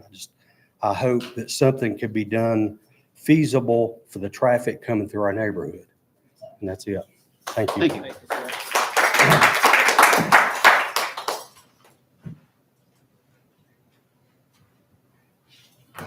Irene Shaw. I say that anywhere near right? Does it look like Irene Shaw? That's how I pronounce it. Okay, if not, we'll pass on that. Address? 12 Demora Drive. It's Iram Shaw. Oh, Yeah, and I'm good. Thank okay. I apologize. No worries. No worries. John Averett. Averett. Averett. Sorry. If you can state your name, your address, and Ricky, if we can put the local map back up, please. My name's John Averett. I live at 11 Goodman Road. We also have a small neighborhood with a little road. We're all pretty tight. We all know each other. I have two little boys, 9 and 6, who play around there. Basically, what I want to do is these guys have made awesome points about the traffic on the Alturas or on the 26 side. I could not imagine traffic of this magnitude going through there. Likewise, I can't imagine it going through our neighborhood. And I have a petition signed by most of the folks who live on our street and in our neighborhood opposing this. So I'll just read the letter we wrote. So while we acknowledge and respect the interests of the property owners, we oppose the density and magnitude of this development. Goodman Road and Riverside Drive cannot accommodate the dramatic increase in traffic that would occur as a result of a development that would include 82 single-family homes, 221 multifamily homes, and 91 townhomes. Goodman Road and Riverside Drive would inevitably become more congested and unsafe for our families. We also oppose this rezoning out of the desire to preserve Woodfin green space and the natural integrity that makes our town special and unique. Once it's gone, it's gone. While we recognize the need for housing and the importance of tax base, we believe this is unsustainable and unacceptable development. Thank you for your continued service and commitment to the people of our town. We see y'all as being very committed to us as residents of Woodfin. Appreciate you and your service, Mayor Vihan, and all y'all. And this is not just a Goodman Road thing. This is not just a Demora or Windswept thing. This is a Woodfin thing. Riverside Drive, Elk Mountain, 26. I mean, do y'all like, how do you feel when you go to South Asheville? And let's not make Woodfin South Asheville. We got a real special place. You know, so that's all I have to say about it. And can I give you all this petition? Give it to Rick. Thank you. Thank you.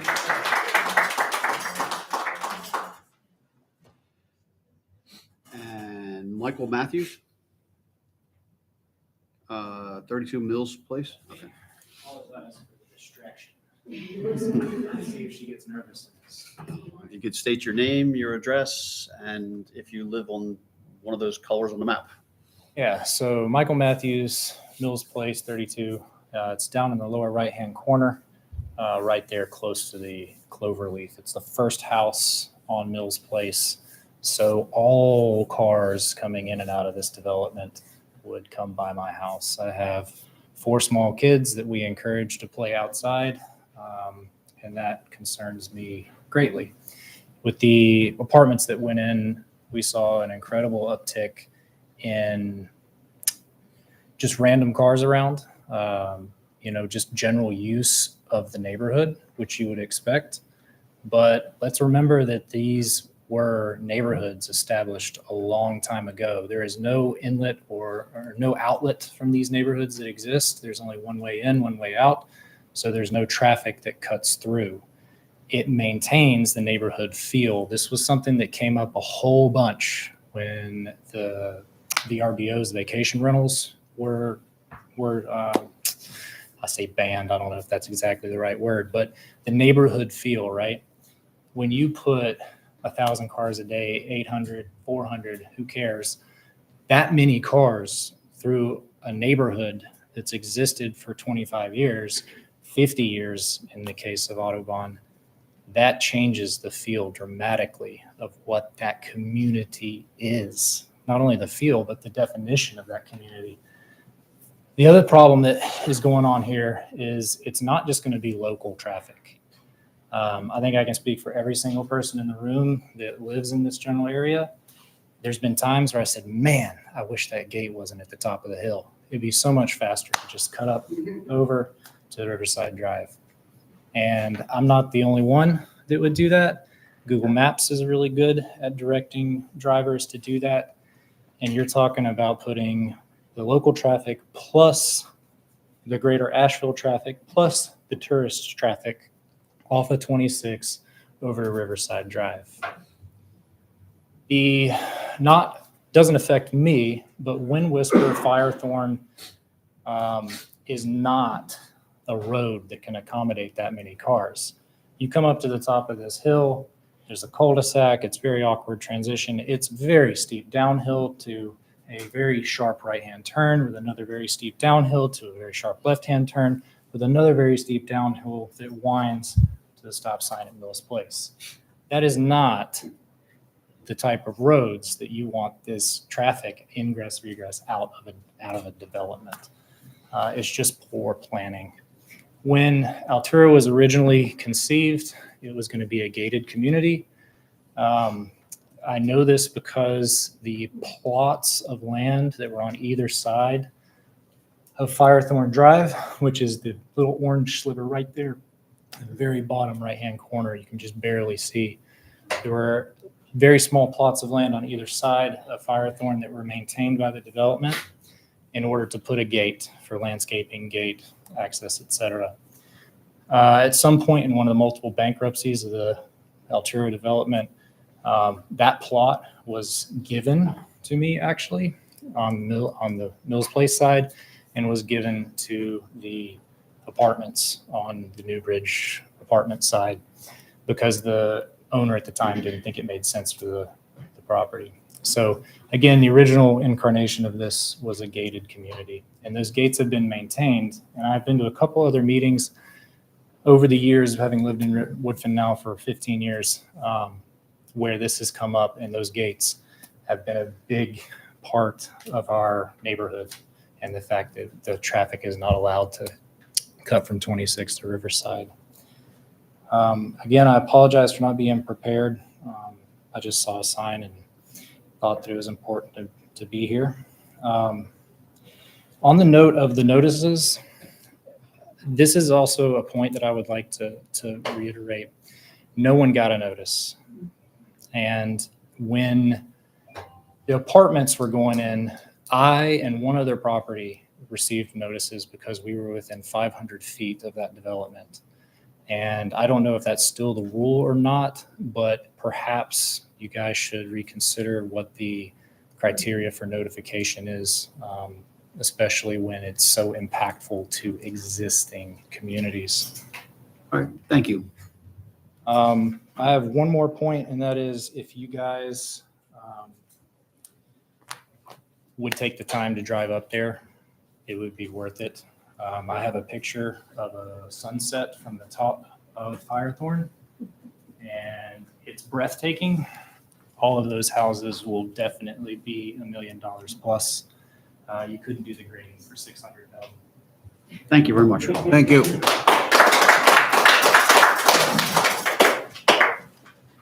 So I'm going to go back, I believe, Jason. Megan, sign up. Too late? Yeah, we're just letting you go ahead and speak because it's not. Yep. Andy. Okay, thanks. You speak and we'll get you something. Okay, thank you. All right, if you could state your name, your address, and if you're on this map, what color you live in. Andy Brockmeyer, I live downtown Asheville at 61 Ardmian Park. But I do own a little lot right that's green across from the W in Wind Whisper that I bought when they was just dirt cheap, just to speculate. And I do own some lots on Goodman Road.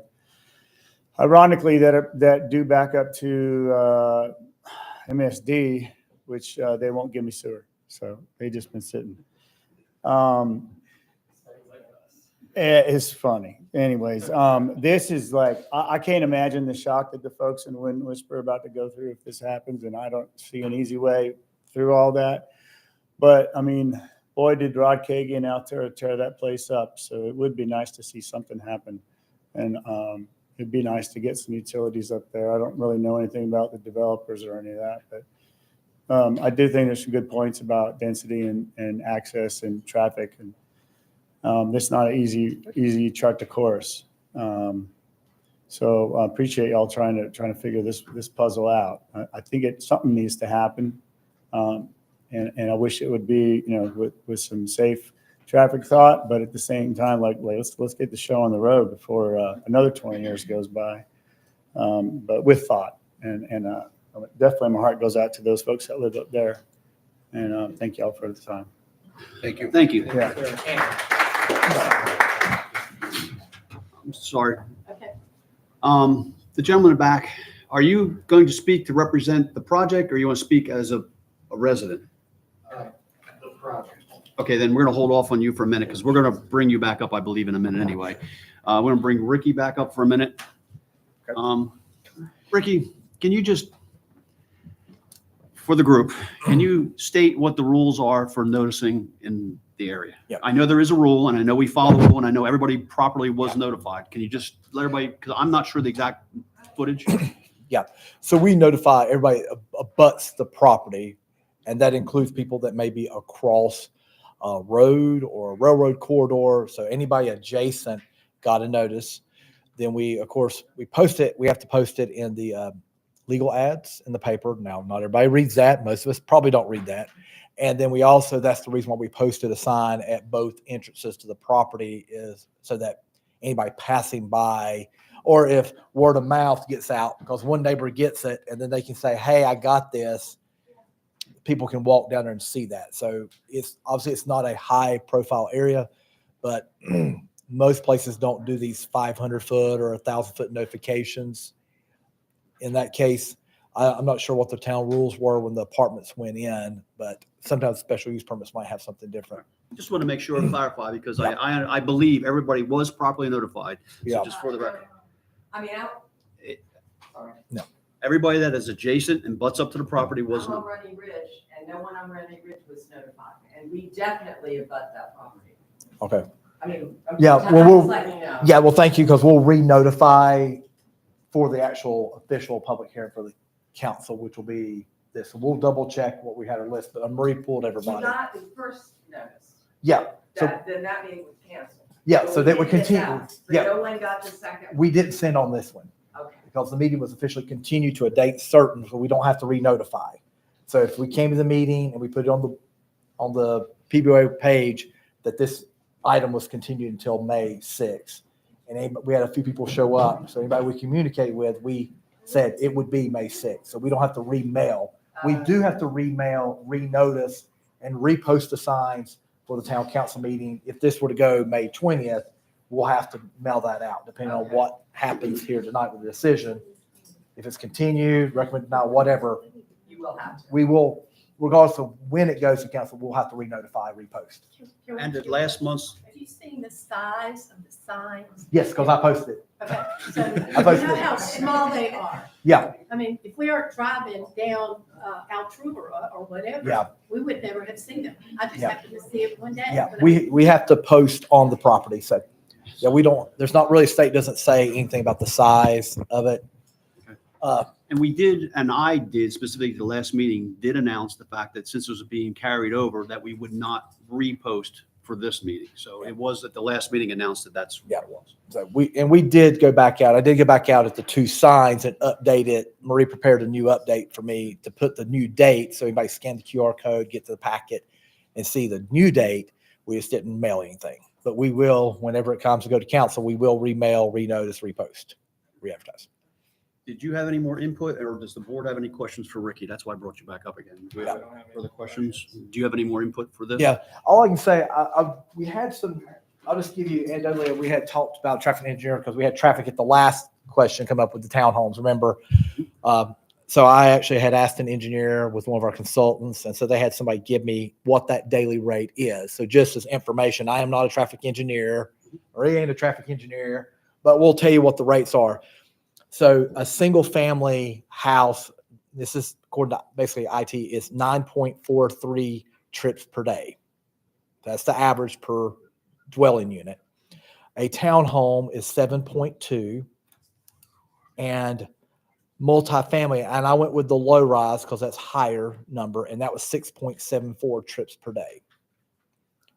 So based on the unit counts, that's approximately 735 and a half for the single family, 655 for the townhomes, and just over in 16 for the multifamily, for a total about 2,900 trips per day out of the development. So my 1,000 was low. Yeah. So, but that's, you're talking about vehicles, but that's just the numbers that you would typically roughly, and that's the same. I am not an engineer. There could be, depending on the traffic engineer on their TIA, they may have slight tweaks to those numbers based on the book they're using and what's most recently published. I'm just giving you a ballpark of what. So yes, we would require TIA. We did get the TIA from 2019. They had a group do kind of a concurrency to look back and say, has anything changed on this substantially besides the fact that they reduced the number of units? They concurred. That recent letter said everything appears to be same with that. McAdams, I think, done that letter. And so we said, that's fine. You're kind of concurring that the old one is still valid. And what I did see was, like that was mentioned, the left turn lane on the ramp. I'll just say that North Carolina doesn't have concurrency laws. So the road infrastructure and stoplights, especially when it's DOT, that's the point of the TIA, is for these warrants to come out. So like DOT said at that time, based on the number of vehicles turning left with this development and build out, and based on the delay, that's why they would have to extend the ramp upward up and make that turning left lane longer. If there's traffic lights on a ramp, like was mentioned at Mills Place, and the off ramp, on ramp of 26, that's going to be a DOT decision, just like the intersection of Goodman Road and Riverside Drive. That's all based on DOT parameters. So the TIA kind of informs them of that and the delays that are created. So the TIA for us is just more of a requirement of what's going to happen up or downstream. So that's kind of my limit on a TIA, and I've probably talked way out of turn in my profession. Who would be in charge of deciding about traffic control measures, be they speed bumps or the things you see over headed, well, where, off Merriman and. Yep. So generally roads in the state, we've kind of mentioned, I think you'd ask, who keeps up roads? So most in the state of North Carolina, the state keeps up roads, Riverside Drive, Merriman Avenue, Weaverville Road, the highway. And then things like Wind Whisperer and Mills Place are town streets. Elk Mountain is a state road. You're not going to see traffic, those traffic calming, the speed humps, any of those things appear on that. The most you're going to see is a traffic circle or those flashing active beacons you see on Merriman for pedestrians that flash somebody's crossing, right? That's about as much of traffic warning you get. The town, I'll check with Adrian, but on town streets, local governments have the ability to put in some speed humps. There's some on, well, it's not Crestfield, but you go down, is it Vine? Mm-hmm. There are some speed launches down that one. They're big, they're pretty big. The town could put something like that on Wind Whisperer or have installed on Firethorn on local streets. Now, that's not just simple putting it on. We have to talk to the fire department as well, because there's traffic, there's response delay time. So every time you meet a chicane, a speed table, a speed hump, what you call it, that creates a delay in response time. So depending on the circuit route, fire departments are very, very, very protective about response times. So they're going to weigh in on any traffic calming device that goes in, especially one that they can't just drive through. So to say that we could put 5 speed tables, 3 speed tables, I can't say that. It would be based on a lot of other life safety things that go around that. I experienced that in the neighborhood I live in, and the fire department, volunteer fire department, killed that speed table, and they put in 4-way stops, which people that run those too. Sorry, was that enough detail? Sorry, maybe I go over explain. I can over explain stuff too much. Anything else for Ricky before we? Before you- sit down? Okay. So I am going to call the project. We're closed for the public comment. I'm sorry. I'm sorry. The public is closed. I'm sorry. Did you want to come up and speak? And do we have any questions for them? Do we want them to come up and speak? I mean, you're welcome to come up and speak because you're on the list. Yeah. And we can hit you with questions. I don't know if there's some questions. Like, I'll just say this for staff perspective. We weren't aware of the easement to the Litchfield property. That was a new one for me this night. So I don't know on that one if that's going to impact you. We can always put it as a condition. Yeah. Yeah. Okay. All right. I can speak to the Litchfield easement. I'm sorry. Can you speak up? I can speak to the Litchfield easement. Okay, good. Ms. Osborne's request on that. And I apologize if you reached out and I didn't get back to you. Yeah, there is I believe we have an existing revised, updated agreement, but what it would be is just similar to how we have a connection to the Charter Mountain property, which is the Black Stripe property. We would have an area as well that would allow Litchfield Capital, I believe, is the owner of that property, to connect to probably the end cul-de-sac in the master plan. I don't know if you can bring it up, and where they could also allow them an easement to that property line. Oh, yeah, sorry. I can move it.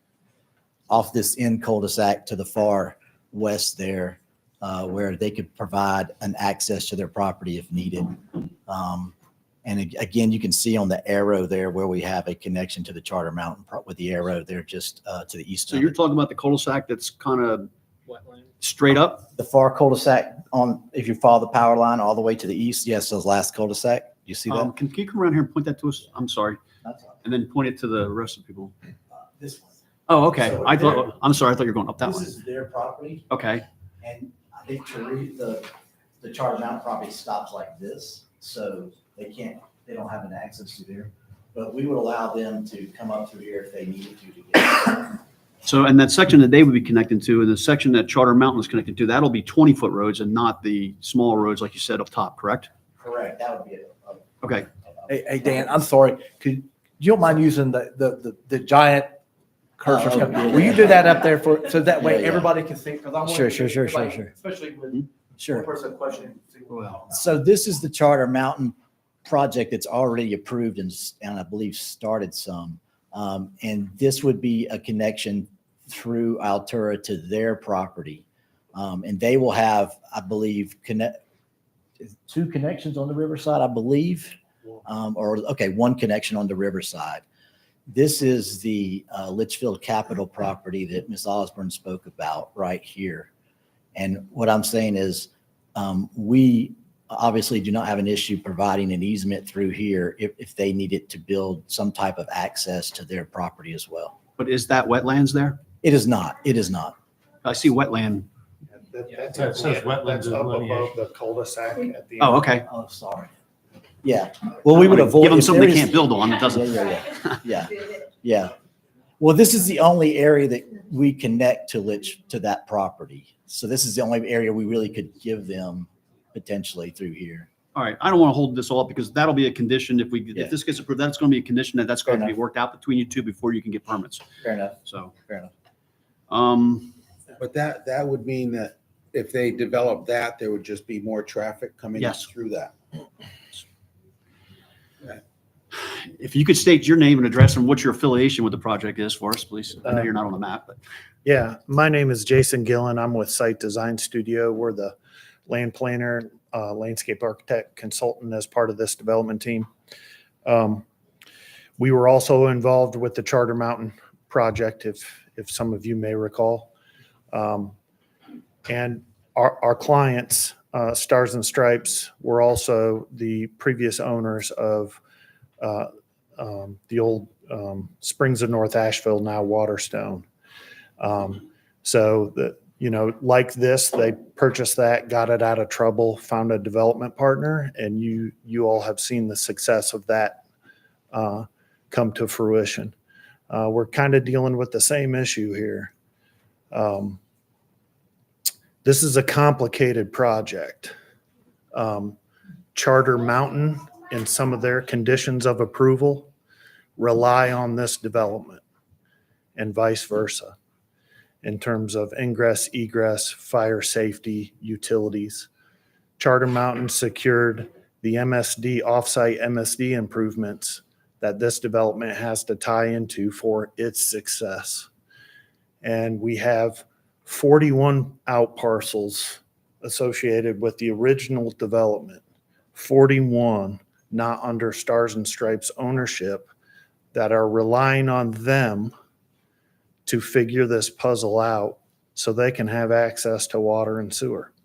So let me just correct something, I believe, the statement, so we're not spreading the wrong thing. So what's the other project below you that you're going to connect to? Charter Mountain. Charter does not need you. It's to their benefit because they can use sprinkler systems and not do it. I believe it's a financial decision on their part. If I'm correct, because we approved them as it is, and they, by connecting with you, will make it better for them, but it's not needed. Oh, it is needed. They need that second point of ingress egress for fire and emergency through our property. Because that one phase of Charter Mountain. I don't believe so, because they have two end lines. They needed a third line, I believe, an entrance. No, They have two on Riverside Drive, and the one coming from you was going to eliminate the sprinkler system. Am I correct, Ricky? I'm going to ask Ricky to come back up. Yeah. I believe that's what it was. So the two to Riverside Drive are in two separate phases. Okay. Because those two don't connect internally. Okay. So in the larger phase that had over 100 units, they needed that second point of ingress egress. One for fire and emergency, and two to eliminate the need for sprinklers.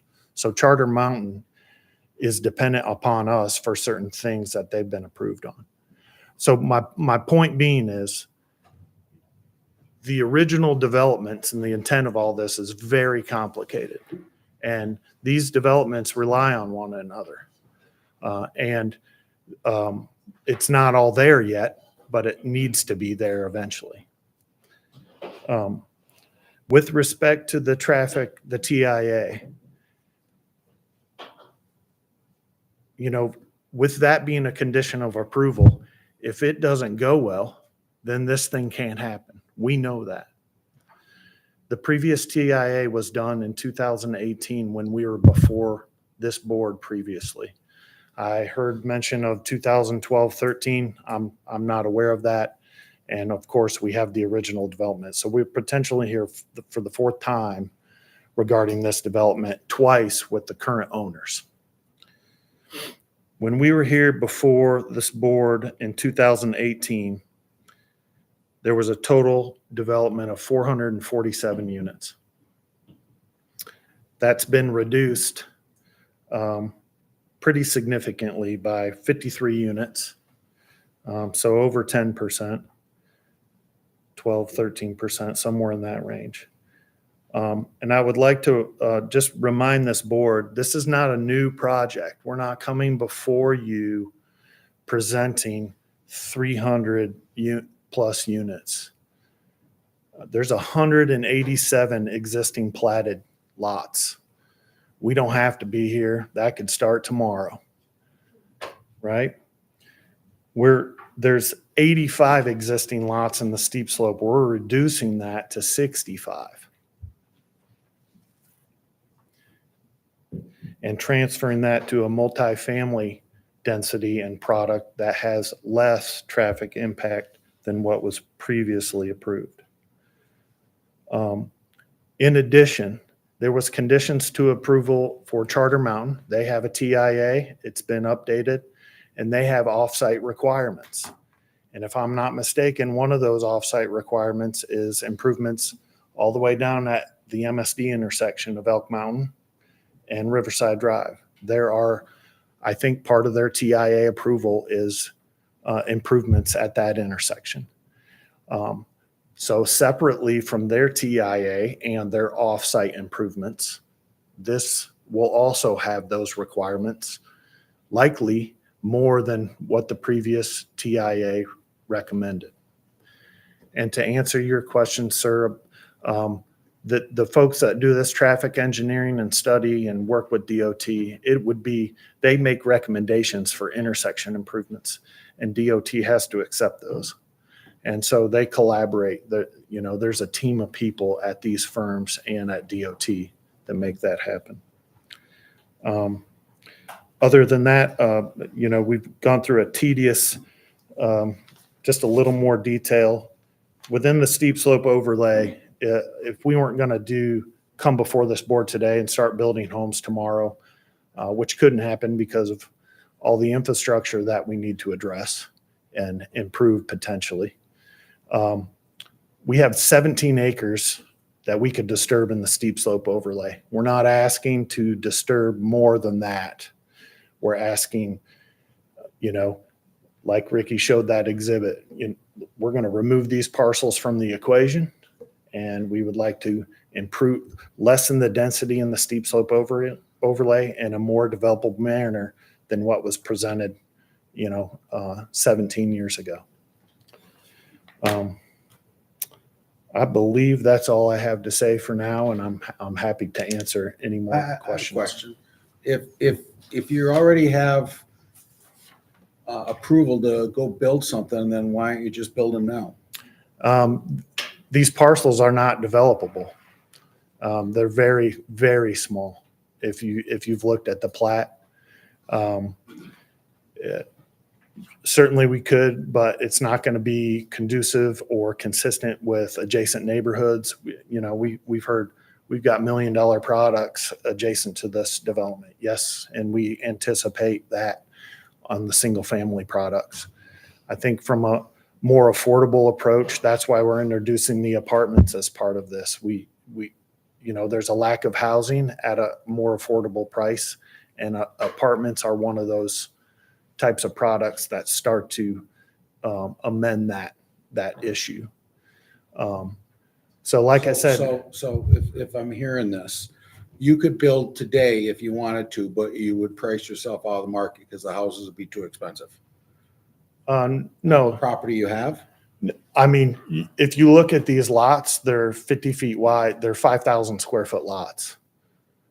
Okay. Yes. What So are the that's, setbacks on those lots? I'm not sure what those setbacks are in their current zoning status. So to you, they're too small to build on because you can't put your $1 million house. No, that's not what I'm saying. I'm just asking. I'm not being sarcastic. I'm just No. asking. I'm just trying to. That's what I'm understand. understanding you're No, saying. the way it was previously platted was for a multifamily product for most of this parcel, except for the larger single-family area. So what we're doing, and times have changed, is coming up with a better solution to make this developable and attractive to people so we can fix the issues that all these people rely on: the water, the sewer, the fire and emergency, the through traffic, to lessen the pressure on certain areas. So now we have 3 points of ingress egress. It's gonna reduce pressure. I've heard some conflicting comments that we're in and out and it's all this pressure over here and we can't drive through. And these gates are an issue. Well, now they would be open to the public to drive through to reduce that pressure in certain areas. So it's very, very complicated, very complicated. Any other questions for the board? No. Okay. Any other questions for the project team at all? Or we're good to go? We can have our discussions. All right. So thank you. So at this point, we're going to close the public comment. And I guess we're going to talk amongst ourselves here to see what we think. Do we have any questions amongst ourselves? Questions, comments? Well, yeah, I have an issue with the building height. Well, I do too. So, I mean, I don't believe the town of Our fire Woodfin department- has the fire equipment to fight a 60-foot above and rescue people off a 60-foot. In the mayor might know, but Yeah, that would defer. 30 feet, 35 feet. That's our standard. Because I'm on the water board and I deal with the fire department. And I know for a fact that they don't want to see anything higher than 4 stories. So I have an issue with that, for the height of this building. It's definitely concerning. Oh, I agree. The traffic is an issue. The height of the building is an issue. I have concerns with this, spreading this out to 5 years for the conditional approval, because I don't understand why we can't get something in the ground and get a shovel in the ground and working before 5 years. So if we're not planning on getting a shovel in the ground before 5 years, That's 2030. yeah. So that puts it far out. So I guess, do we have someone who wants to make a motion to approve or a motion to deny? So I'd like to make a motion to table the project and let's go out and see this area. Continuance is probably. Because I haven't been out there and I'd like to see how it affects the people that live out there. And for my own personal satisfaction. So I guess my motion would be, let's look at tabling the project. Let's go out and visit it. I am objecting to the height of the building because of the requirements that would face the fire department. but if they're not going to change their construction, it's Yeah, not.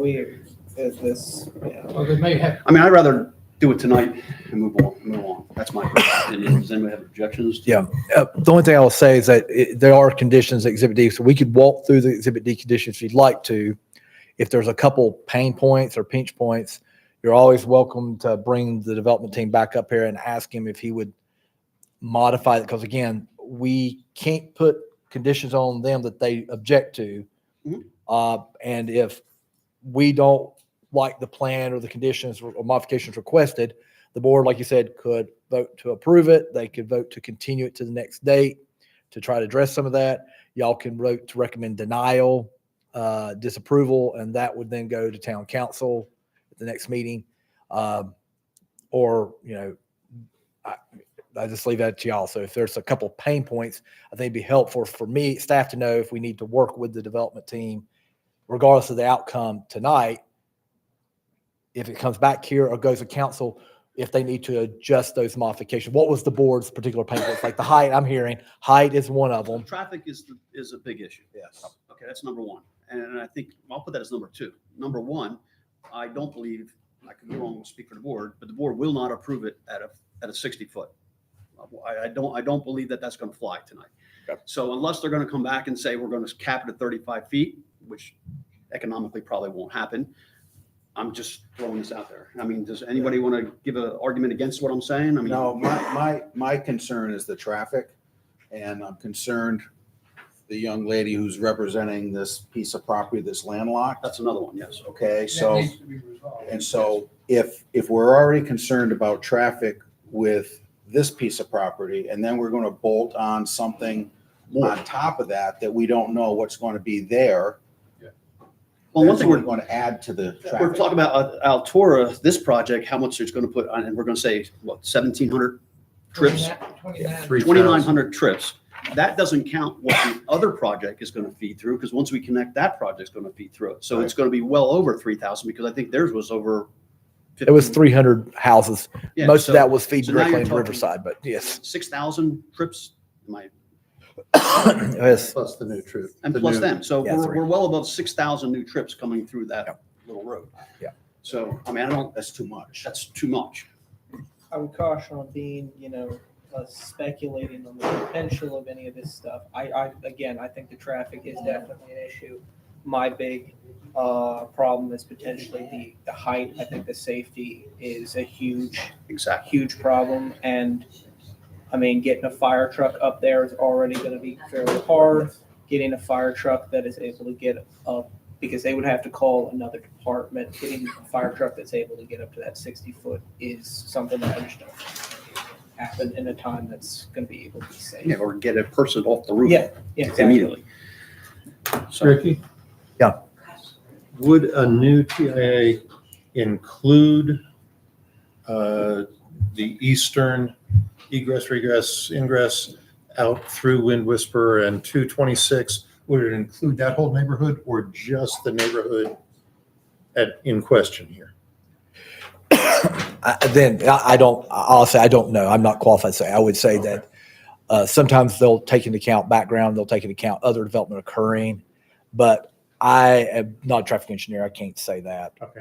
I know that when they looked at development, they kind of partitioned out the traffic generated by this development, how it went, split out, and I think the majority, a bigger portion went out through Wind Whisperer. So I think if I look at the TIA again, I don't know if that's a 60-40 split, but they did attribute. I'm sorry.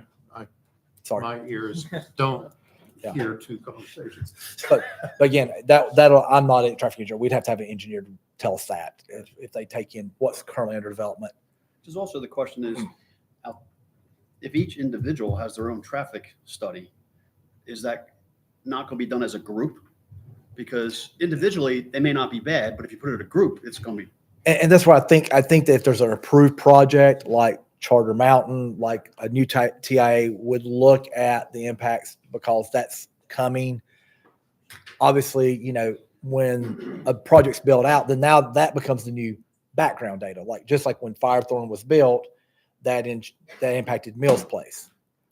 So that now becomes the background traffic, and then they look at the delay at the intersection. So at some point, what's being developed or proposed becomes your new background. That becomes the new normal. That's about the best way I understand it. So I would think they would, but I cannot say that 100%. Right. And could it be made as a condition? If the developer is agreeable, they could definitely agree to say, yes, we'll consider the traffic impacts of the Charter Mountain. And of course, we're going to have to ask him to see if he'd be willing to consider that, to include that. That's probably going to be more impactful. Would whisper over 26. Yeah. But again, we'll have to ask them that.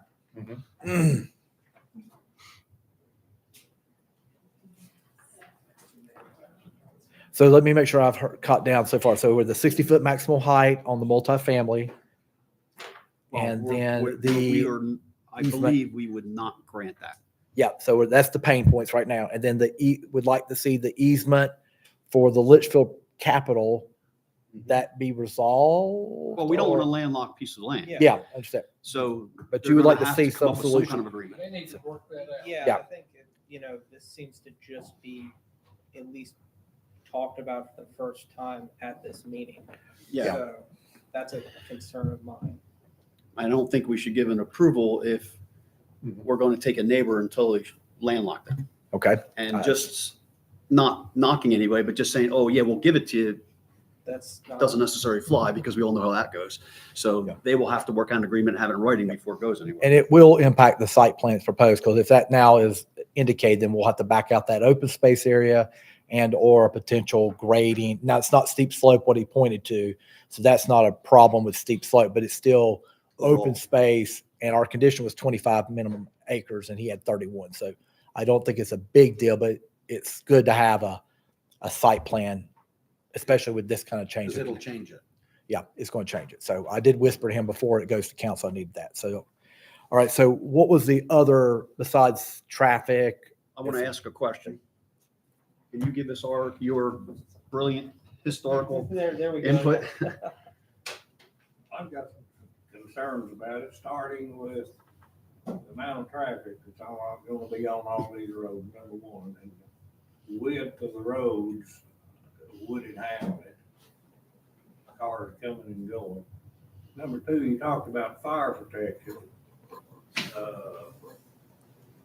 If you had something where you needed a ladder truck, for example, Woodfin does not have a ladder truck, but they've got a mutual aid agreement amongst the fire departments in the county. They'd have to have a ladder truck come from Weaverville and one from Ashland. And it's gonna take them some time to get there. My next question would be, could that fire truck, as long as a ladder truck is, even maneuver on these roads that we've been looking at on these maps? Even the existing roads. Yeah. So in today's standard, we don't have anything above 35 foot, so our trucks from Woodfin can get there. But what you're stating is if in the apartment section, they had a fire, they're gonna have to go through the existing roads, which. Could they even get the ladder truck up to? You're talking about 100-foot ladder. No, I get it. That's the fire and the height restriction, and because of fire and safety is my main concern, this whole project. Traffic is number two. And number three, Ricky, was why do we want to grant them 5 years instead of 2 years? Now, if we want to find a happy medium and go an extra year, but I mean. That's what we did with Charter Mountain, is we gave them 1 year. 3 year. Because I would sure hope that we're going to have shovel in the ground and permits issued long before 5 years or long before 3 years. I understand things take time, but we can get something going. Okay. So do you want me to work with the developer, or, or do you want to ask them these questions? They're the Yeah. questions. I mean, do you? Yeah, I mean, I can, if it's continued, then I'll be working with them, but I don't know if Dan or Jason would like to respond, or whether if it's. You mean right now tonight? Right, just to ask if they were willing or taking it. All right. If we want to, like the TIA condition about including Charter Mountain, that might be an easy answer, yes, no. On the TIA, we'll do a full-blown TIA on. Should include charter. It should include. And they typically do could include surrounding communities and what their expected build out is and everything like that. That's typically, and all the intersections that you study is set by NCDOT. That's your scoping letter you get. You submit to them, they review everything, then you send you back a scoping letter, say, these are the intersections you have to study and collect traffic counts. And if it's deemed to install a light, it's on the developer. And if it's deemed to extend a turn lane, it's on the developer. So that's how all that gets resolved typically. There's one comment I heard tonight, and I think a couple of times, that I might ask Ricky one question. So the roads, the Whisper Road, is that a town road? That's a town street. Town, okay. Yeah, so all the way back. So there were there. a couple of comments about no trucks and stuff like that. If that's true, then there isn't going to be, and nobody's going to go. They're all going to come to Riverside Drive because all the trucks are going to have to come. I mean, the cars can go the other way, but if there actually is a restriction on a weight or a sized vehicle on that road, fire trucks aren't going to make it. And it would also cause every other vehicle, which means Amazon and everybody else is all going to have to come down through Riverside Drive. Yeah. That's if Amazon and the dump truck or whatever falls. Yeah, no, I'm just using an example, but- Amazon, but yeah, we're you're getting correct. delivery trucks all over the place. So if you're agreeable to do that full study to include all that stuff. 100%. Okay. And then the next question was. 3 years is fine if you guys are okay to give us an extra year. And how about 35 feet? That's my major sticking for safety. Okay. Well, I mean, and look, and again, I'm not an apartment developer, but if you know, if we could sprinkle the buildings or, you know, we would agree to do anything that the fire marshal approves. You know, Well, I'm gonna say the fire marshal's one issue, but also the fact that you want to go 60 feet in the air, which is. well, how about if we Other settle on people a 4-story versus 5? Our town is 35 feet.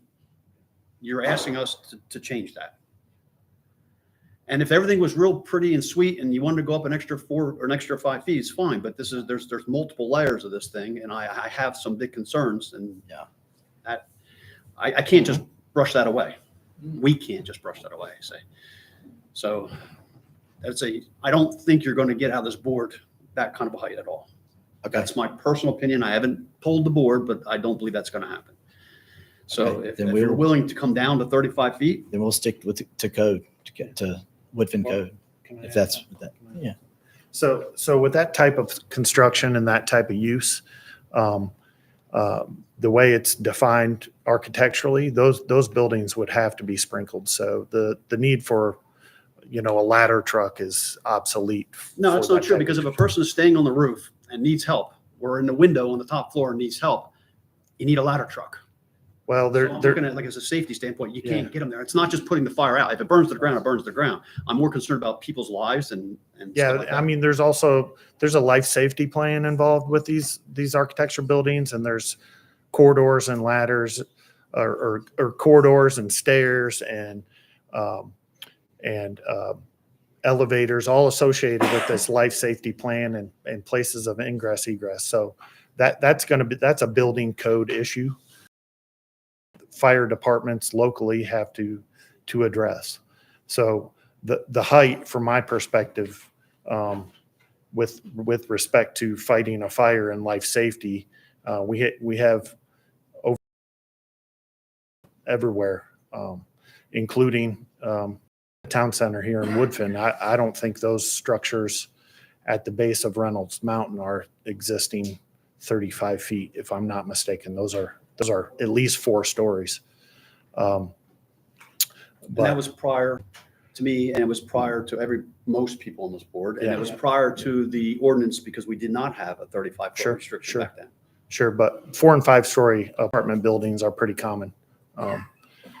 Anyhow, So my understanding is you're not agreeing. I did not say that. Yeah. Okay. Look, I'll agree. If 35 is what the Woodfin code is, then, you know, we'll agree to that. So Ricky, I have to bring you up and ask you, then if that's going to change the whole big plan, then do they have to come back again? Do Well, we I mean- have to table it then? Technically, I'm just going to make a guess here. If they're predicating 225 multifamily units on a 5-story, I have a feeling that they'll probably be less than 225. So if they were to build less than the approved 225, that's fine. So if I had a plan come across my desk at 200, that's okay. So That would help traffic. that would, obviously, Not by a lot, but. so, but again, Well, yeah, we'll just need to see what that does to our unit count. It's gonna significantly drop the unit count. I get it, and I understand So, from a financial standpoint, you may not even be interested. I don't, it may, yeah, it may. It may, Are you wanting more time to potentially look over your plan, your site plan, and be able to better determine whether or not these sort of requirements are within your scope? yeah, I'm okay with it, if you guys would allow an extension or a. I'd like to drive up and see what the road looks like. I have no idea what. Continuance, sorry. Continue to June. Continuance to next month. kind of recommend that. Yeah. I'm sorry, we can't. When they ask if y'all can drive up Goodman. So would we like to continue it, or do we like to vote yay, nay? What Yeah, would prefer? we would like to I'll continue be it at upfront this and ask. time. Do we want a motion to approve, a motion to deny, or do you want a motion to? I'm gonna motion. I think if you want to continue to June 3rd, if y'all want, if you feel like that give you time, I think several of y'all voiced you'd like to drive up there and you'd like to see this easement solution and resolved. For the meeting? Yeah, I would like to Before have more June, and concrete so we can meeting. do it June 3rd, continue it to a date certain. Yes, and if the attorney comes back and says, or we have an official letter from Ricky that says it's been approved. Yeah. That's good. Okay, do we have a motion to continue then? I'm going to motion to continue. I'll take it. Second. Okay. Let me go through a roll. Do it that way. And to continue to June June 3rd. June 3rd, thank you. Yes, we got to do that. Always a sticker. Okay. So there will be a meeting June 3rd. Yeah. Yeah, so June 3rd, everybody, same place, same time. Well, let's vote on this first. Okay, I know, but it's- So, Mr. Hanson, this is a motion to continue this application to our June 3rd meeting.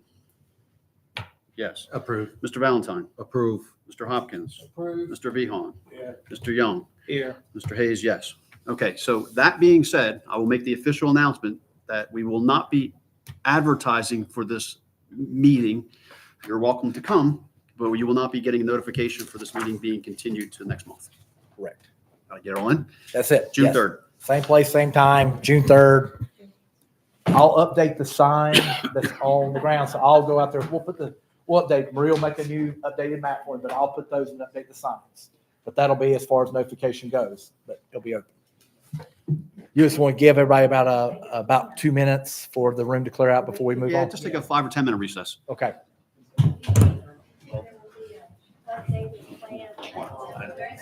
Yeah, as soon as I get something, we'll come.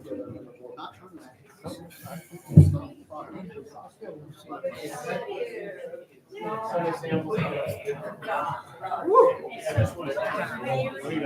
don't know what your job title is, but you're the guy. I mean, you do an excellent job. Well, thank you. Thank you. I don't know what your title is. I'm the plant director, but Marie does a lot of the work to help me, so we tag team.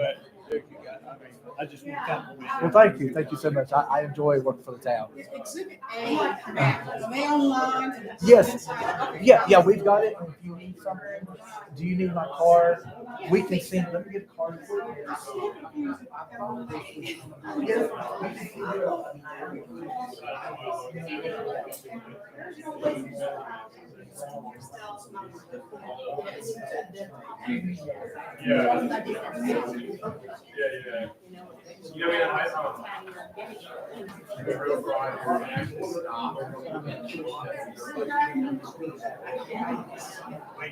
So I thought we did.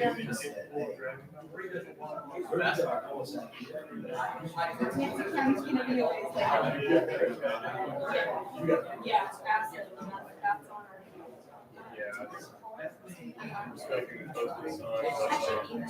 I was gonna ask that too. Could you be friends with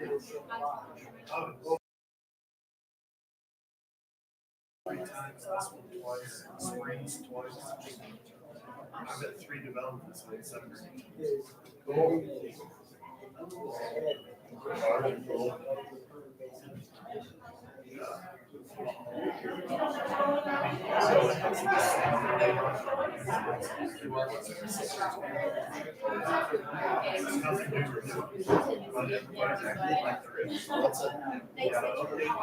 Yeah, so we'll figure out the time. Yeah, okay, nice to meet you.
And so it looks like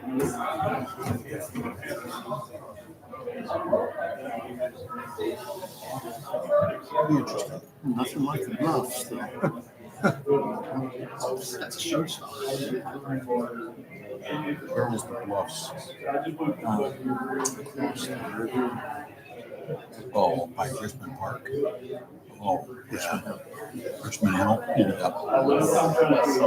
That never did get.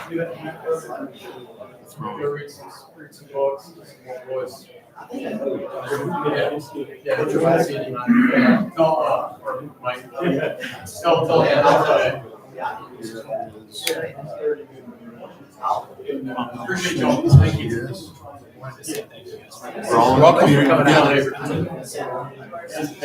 Welcome. Yep. We'll take it. Please do. Please do.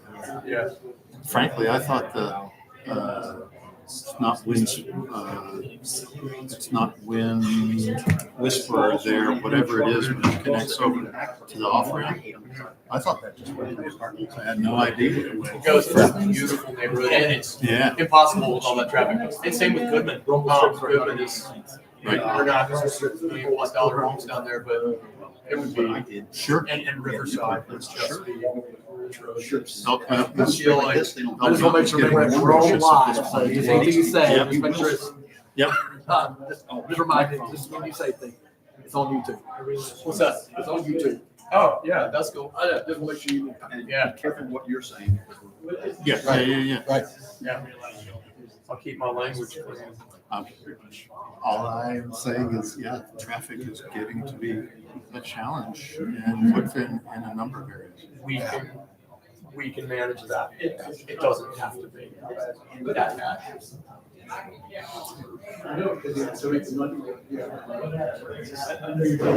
In my experience, Right. so then we have to figure out, how to manage it creatively, effectively, safely.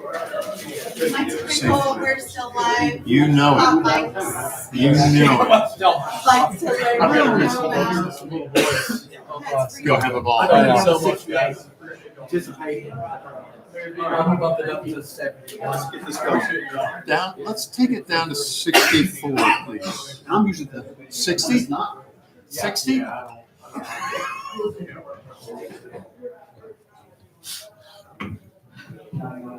Marie, you're making me laugh. When you came back in with your coat on, I almost burst out laughing. I have to give me a warning. I tried to hide it with my computer. Did you see me? I was like, You just have to give me a warning.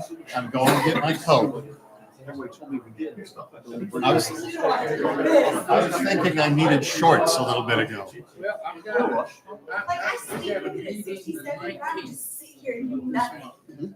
Monday, And all these bags. at 5 o'clock. You would think it's like, Once you the come middle of the in, winter with that jacket on you have. yes, we're there. Okay. And Give me the one, Mary. executive director and you What happens when you get older? together. Okay. Y'all Oh, sit no. through. Oh, tell us about it. Come on. We're down here, I live here, and I'm working, I have no clue. Gingerly sitting I work down, on It is chilly sitting right here. The wind's blowing from someplace. Who are we missing? Bigger scale. Gonna go get our feet. Yeah. I remember being out there one day, because their equipment failed, they called me to fix equipment. Trying, it's not our equipment, we're trying to get fixed. I had an hour and a half to get fixed before we started flowing over, they started flowing over into the Delaware River, so like they were on my back, so I mean, there's very important things. You know, after this hurricane, day after I went down to MSD, the water was so high. Well, we were top of the dam, you know where the canal runs down to the power plant? It's all this level all the way across through there. I thought, my God. All right. Ready? Let's go. Just read in the paper where they found a body. All right, well, as soon as Ricky comes back, we'll call to order. Are they gonna do a full blown T?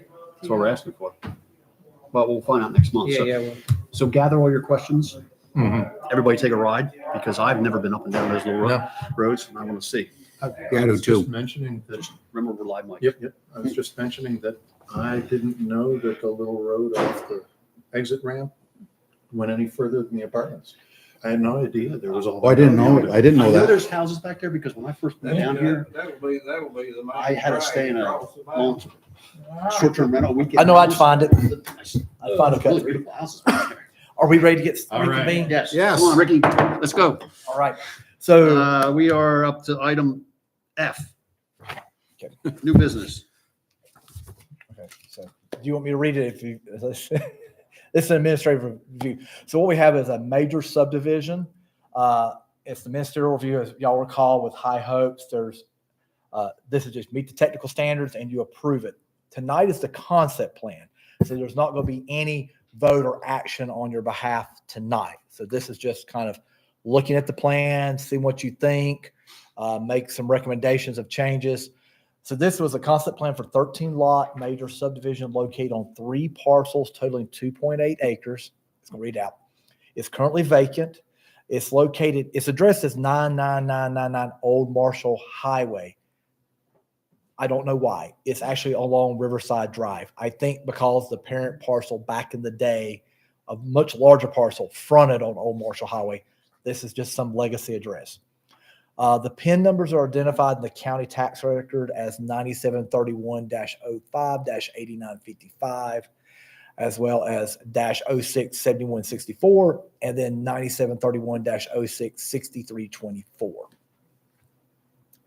Where's that at? Is it down where Old Marshall Highway comes in contact with? Riverside Drive. Oh, let me just skip here. Let's skip to this. So here's Old Marshall Highway. And then you have Greenwood Fields, that new subdivision. So where is Old Marshall Highway? It's here across the top. No, I mean, Oh, in Woodford. it's our northern boundary. It's our northern boundary. Oh, so it's up by Weaverville. Oh, I know. That's Marshall's the next town up. No, I got it. Yeah. I'm sorry. I'm still learning. Yeah, it's fine. So do you know where the county's training center is for? Yeah. Okay. So this is the entrance. You turn left to go to the county training center. Okay. That's a prison?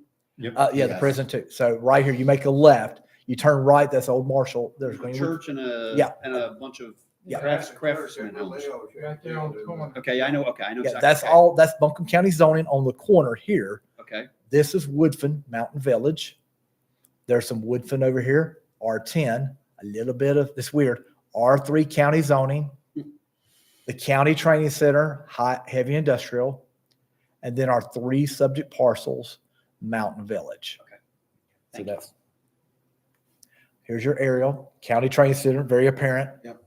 Greenwood Fields is about built out. Here's our 3 lots. They're vacant. There is a creek that flows kind of from southeast to northwest, kind of in a northerly direction. And then as far as zoning class, future land use map, it is a residential 1, as we just talked about. So a little bit lower type, lower density type.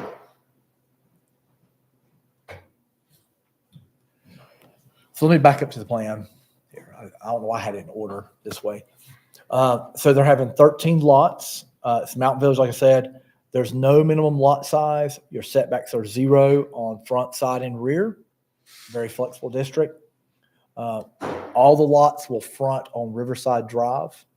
And he is showing, it's hard to make out, but they're shared driveways. So each home, there are 2 homes will share driveways. So this is a shared, another shared.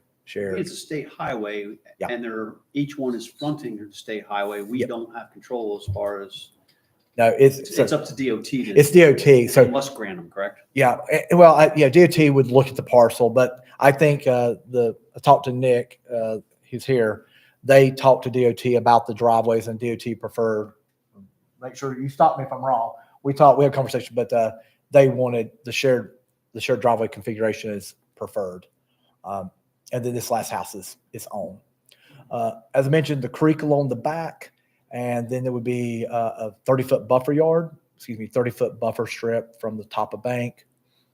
The black line is a mulch walking trail, because remember, as we just talked about Mountain Village, you have to have some sort of pedestrian connectivity, sidewalks, greenways, trails.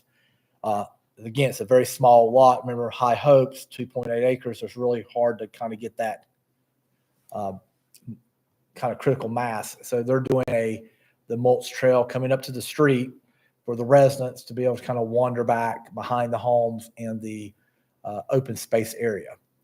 Go ahead, sorry, as I heard a quote. So I understand the buffer zone, you know, is that going to really be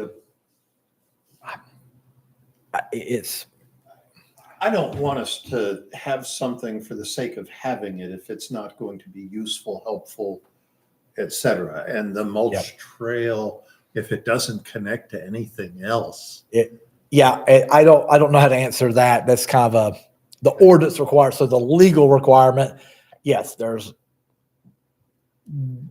we don't have, this is not in our zoning jurisdiction here, right? There is not a similar facility in Greenwood Fields that we could logically tie to. It predates Maria and I. That major subdivision predates Maria. If this were have one, we would try to ask them to connect that. That's the point of that. It's just one of these hard things like with High Hopes. Where does the trail start? What are we trying to do? In this case, we're just getting the neighborhood from the street so that anybody along the front here could access their common area. It's not for you and I to get there, it's for them. Is that green, the green strip going to be common area? Is that going to be a usable common area or? I haven't walked back there. It's kind of wooded right now. One of my comments is when I go to the next slide is that they show the lots individually owning the common area. And so I asked the designer to make the open space a common lot, like common elements. That way somebody's not, again, like you said, tearing out the mulch trail. There's an argument over who has access to it. People clear the buffer yard because it's their yard, the stream buffer. So I asked them to put that, and I understand talking to him before the meeting, he's already done that. So we should see that update on the preliminary plan. And to also, because we require when the development abuts dissimilar zoning, he's just putting some landscaping on the individual lot, asked for a landscaping easement so that the POA could maintain the landscaping. Again, if you're on my lot and I don't like the tree or whatever, I might just rip it out. So then we create a zoning violation. So just a mechanism to keep an easement so the 13 lot owners can do something to maintain that landscaping here and here. And my thought on that green strip at the northeast was that it sounded to me like it was a bank that went down to the stream. I've been on the lots over here on the Greenwood Field side. I've been over on this creek. It is a very, very small stream, very small stream. Okay, so it's not like it's just this. It's nothing. It's literally that there, when you get up here on Bannister, there's not a creek there. There's a drop. So I don't know if even Nick and them has done a stream determination to see if it's actually, I'm not questioning that. They showed it, if that's actually ephemeral. But there's water down here every time I've been out in Greenwood Fields. Okay. But it's, definitely wouldn't be gullying down 30 feet. There's a flat area along that creek and then probably 5-6 feet. And then it kind of does a 3 to 5 foot drop down to the water. I mean, it's something kids would play in. It'd be a gold mine when I was 9-year-old. I would have been in love. Crawdads. Oh, yes. I agree with Scott with the fact that why push to put a pathway in if it's just there for a technicality, because I'd rather just give it don't worry about it. But Riverside Drive is not a walkable road. No. And it may be the only place that the residents can walk. So it may actually be a benefit. Yeah. And it pushes up to about, this is where it goes to 45 speed limit too. When you clear Bannister, that's where it goes to 45. And to get a sidewalk through there, I don't even, don't forget that. And it's not required. Bannister, can they walk on Bannister? Is that a walkable? Yeah, that's a neighborhood type street. Okay. It's actually one, I'll just kind of spoiler alert that the next walk bike Woodfin transportation plan, they're looking at like neighborhood greenways where we kind of designate slow streets. And we kind of identified Bannister and Crowfoot and that area as a neighborhood greenway where it's just for very slow speeds, local traffic. So somebody, get in there and just walk to get some exercise. So it's kind of encouraging that shared use of street. All right. So somebody could walk out, make a little U-turn and go down there. And we maintain most of that. There's some areas that go in and out of the town. And so as far as the considerations, it's the use allowed by right up to 19 lots. It's ministerial. There's no change in the zoning standards or subdivision standards. So as long as they comply, we approve.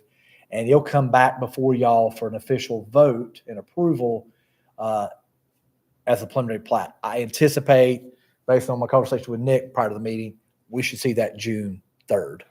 Because I think it's very straightforward development. This is basically just getting our opinion whether we would like it or hate it and what we would like. Or if you see some deficiencies or something here, I think with this, it's kind of hard because there's no roads. It's not, there's not a lot of open space. There's not a lot, it's kind of constrained to what you actually can do. Yep. Pretty cut and dry. Yeah. Now I'm assuming, well, I guess anybody can put fences up, right? So Yeah. they all can put their fences along the back if they don't want to see Yeah. people. Okay. And that was part of the reason why I said put it all, the open space on a separate lot, because people will fence up to their property. Mhm. And so that eliminates what's mine and what's yours and what's ours. Yep. Good And idea. so those are kind of those three comments I just mentioned: the easement for the buffer yard, open space, and the easement of the mulch trail. There's a couple places where it dives, because I think he's trying to keep it out of the buffer, the stream buffer. So it kind of works a little bit, the open space line, and it kind of wiggle back on this 4 or 5 foot wide area. So if it happens to wiggle across on the private lot, just put an easement or this just open space. Is there any chance, I'm sorry, I'm stuck on this, probably have to go home now. Bye. Of making that little trail just connect over to Bannister so they don't have to go down and walk along Riverside, even 25 feet to get I up think there? there's actually a fee simple little bitty piece right here. Okay. I think there's actually, Somebody else owns. at least according to the tax map, it looks like somebody actually owns now. And I'm not sure about if Riverside Drive has a right of way. There's a lot of roads, excuse me, Western North Carolina do not have road right of ways. They're ditch maintenance or pavement maintenance. So, I mean, I would say there might be a social trail up here if Is the this neighbors. where Duke's moving all their power lines off of that property? I don't know that. I mean, somewhere up there, they had pole lines that were running like, almost 100 feet off the road, and they're bringing them to the road. So I assume somebody wanted to develop the property. That's why they were moving them, but. Yeah, I don't. Nothing's been started on that. Okay.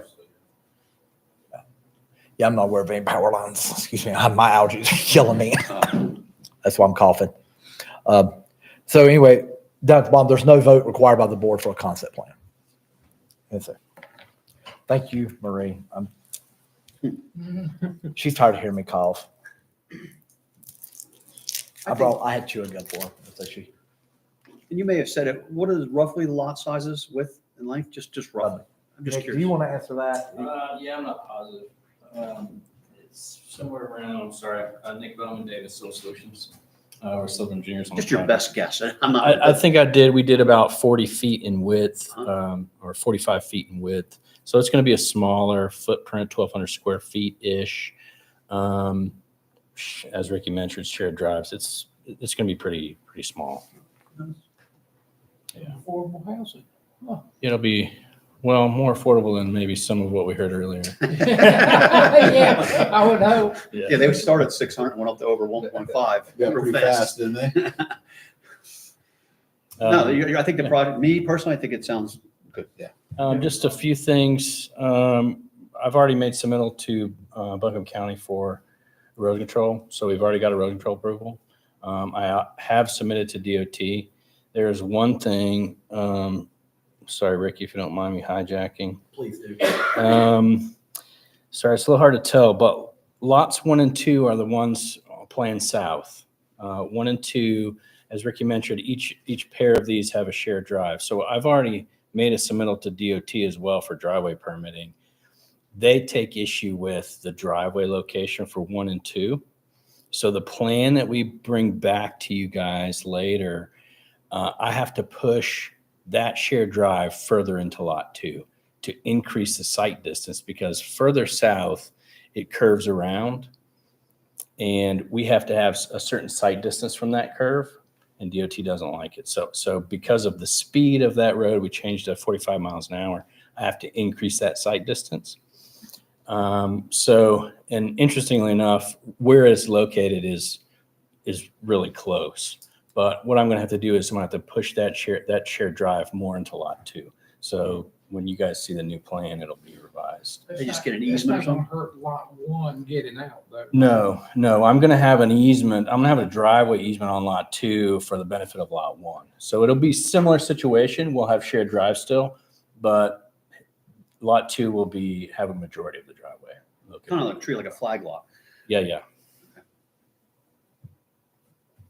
Oh, And I already made, as Rick had mentioned, I already made changes that he had commented on in our first round of submittal. So, yeah, I mean, we're in pretty good shape, I think.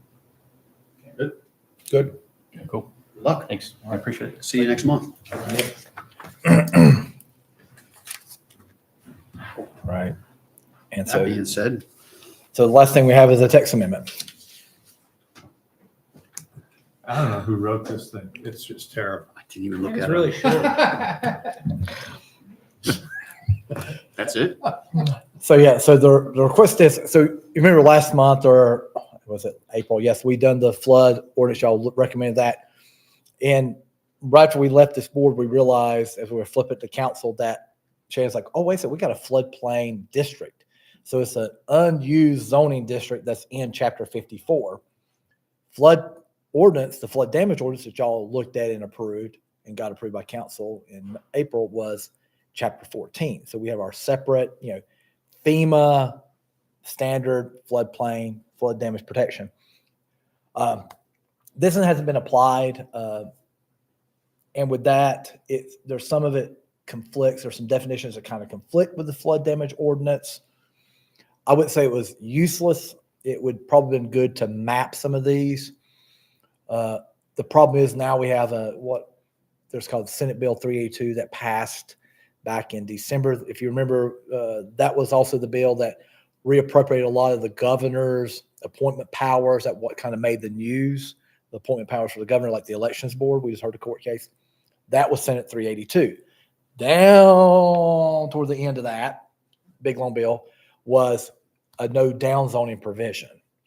And so it kind of really restricts the application of new zoning codes or rezoning property. So even if it's on the books, rezoning it to restrict commercial or industrial property further.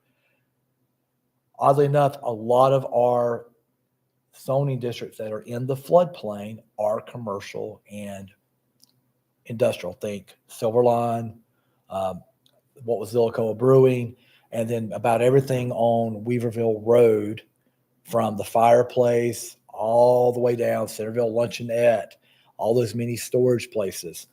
I'm trying to think, not Bojangles, but if you gather the ABC store, behind the ABC store, there's so many pieces of property that are CS. So based on 382, we couldn't even go and initiate a rezoning to the floodplain district. The only thing would be open would be residential.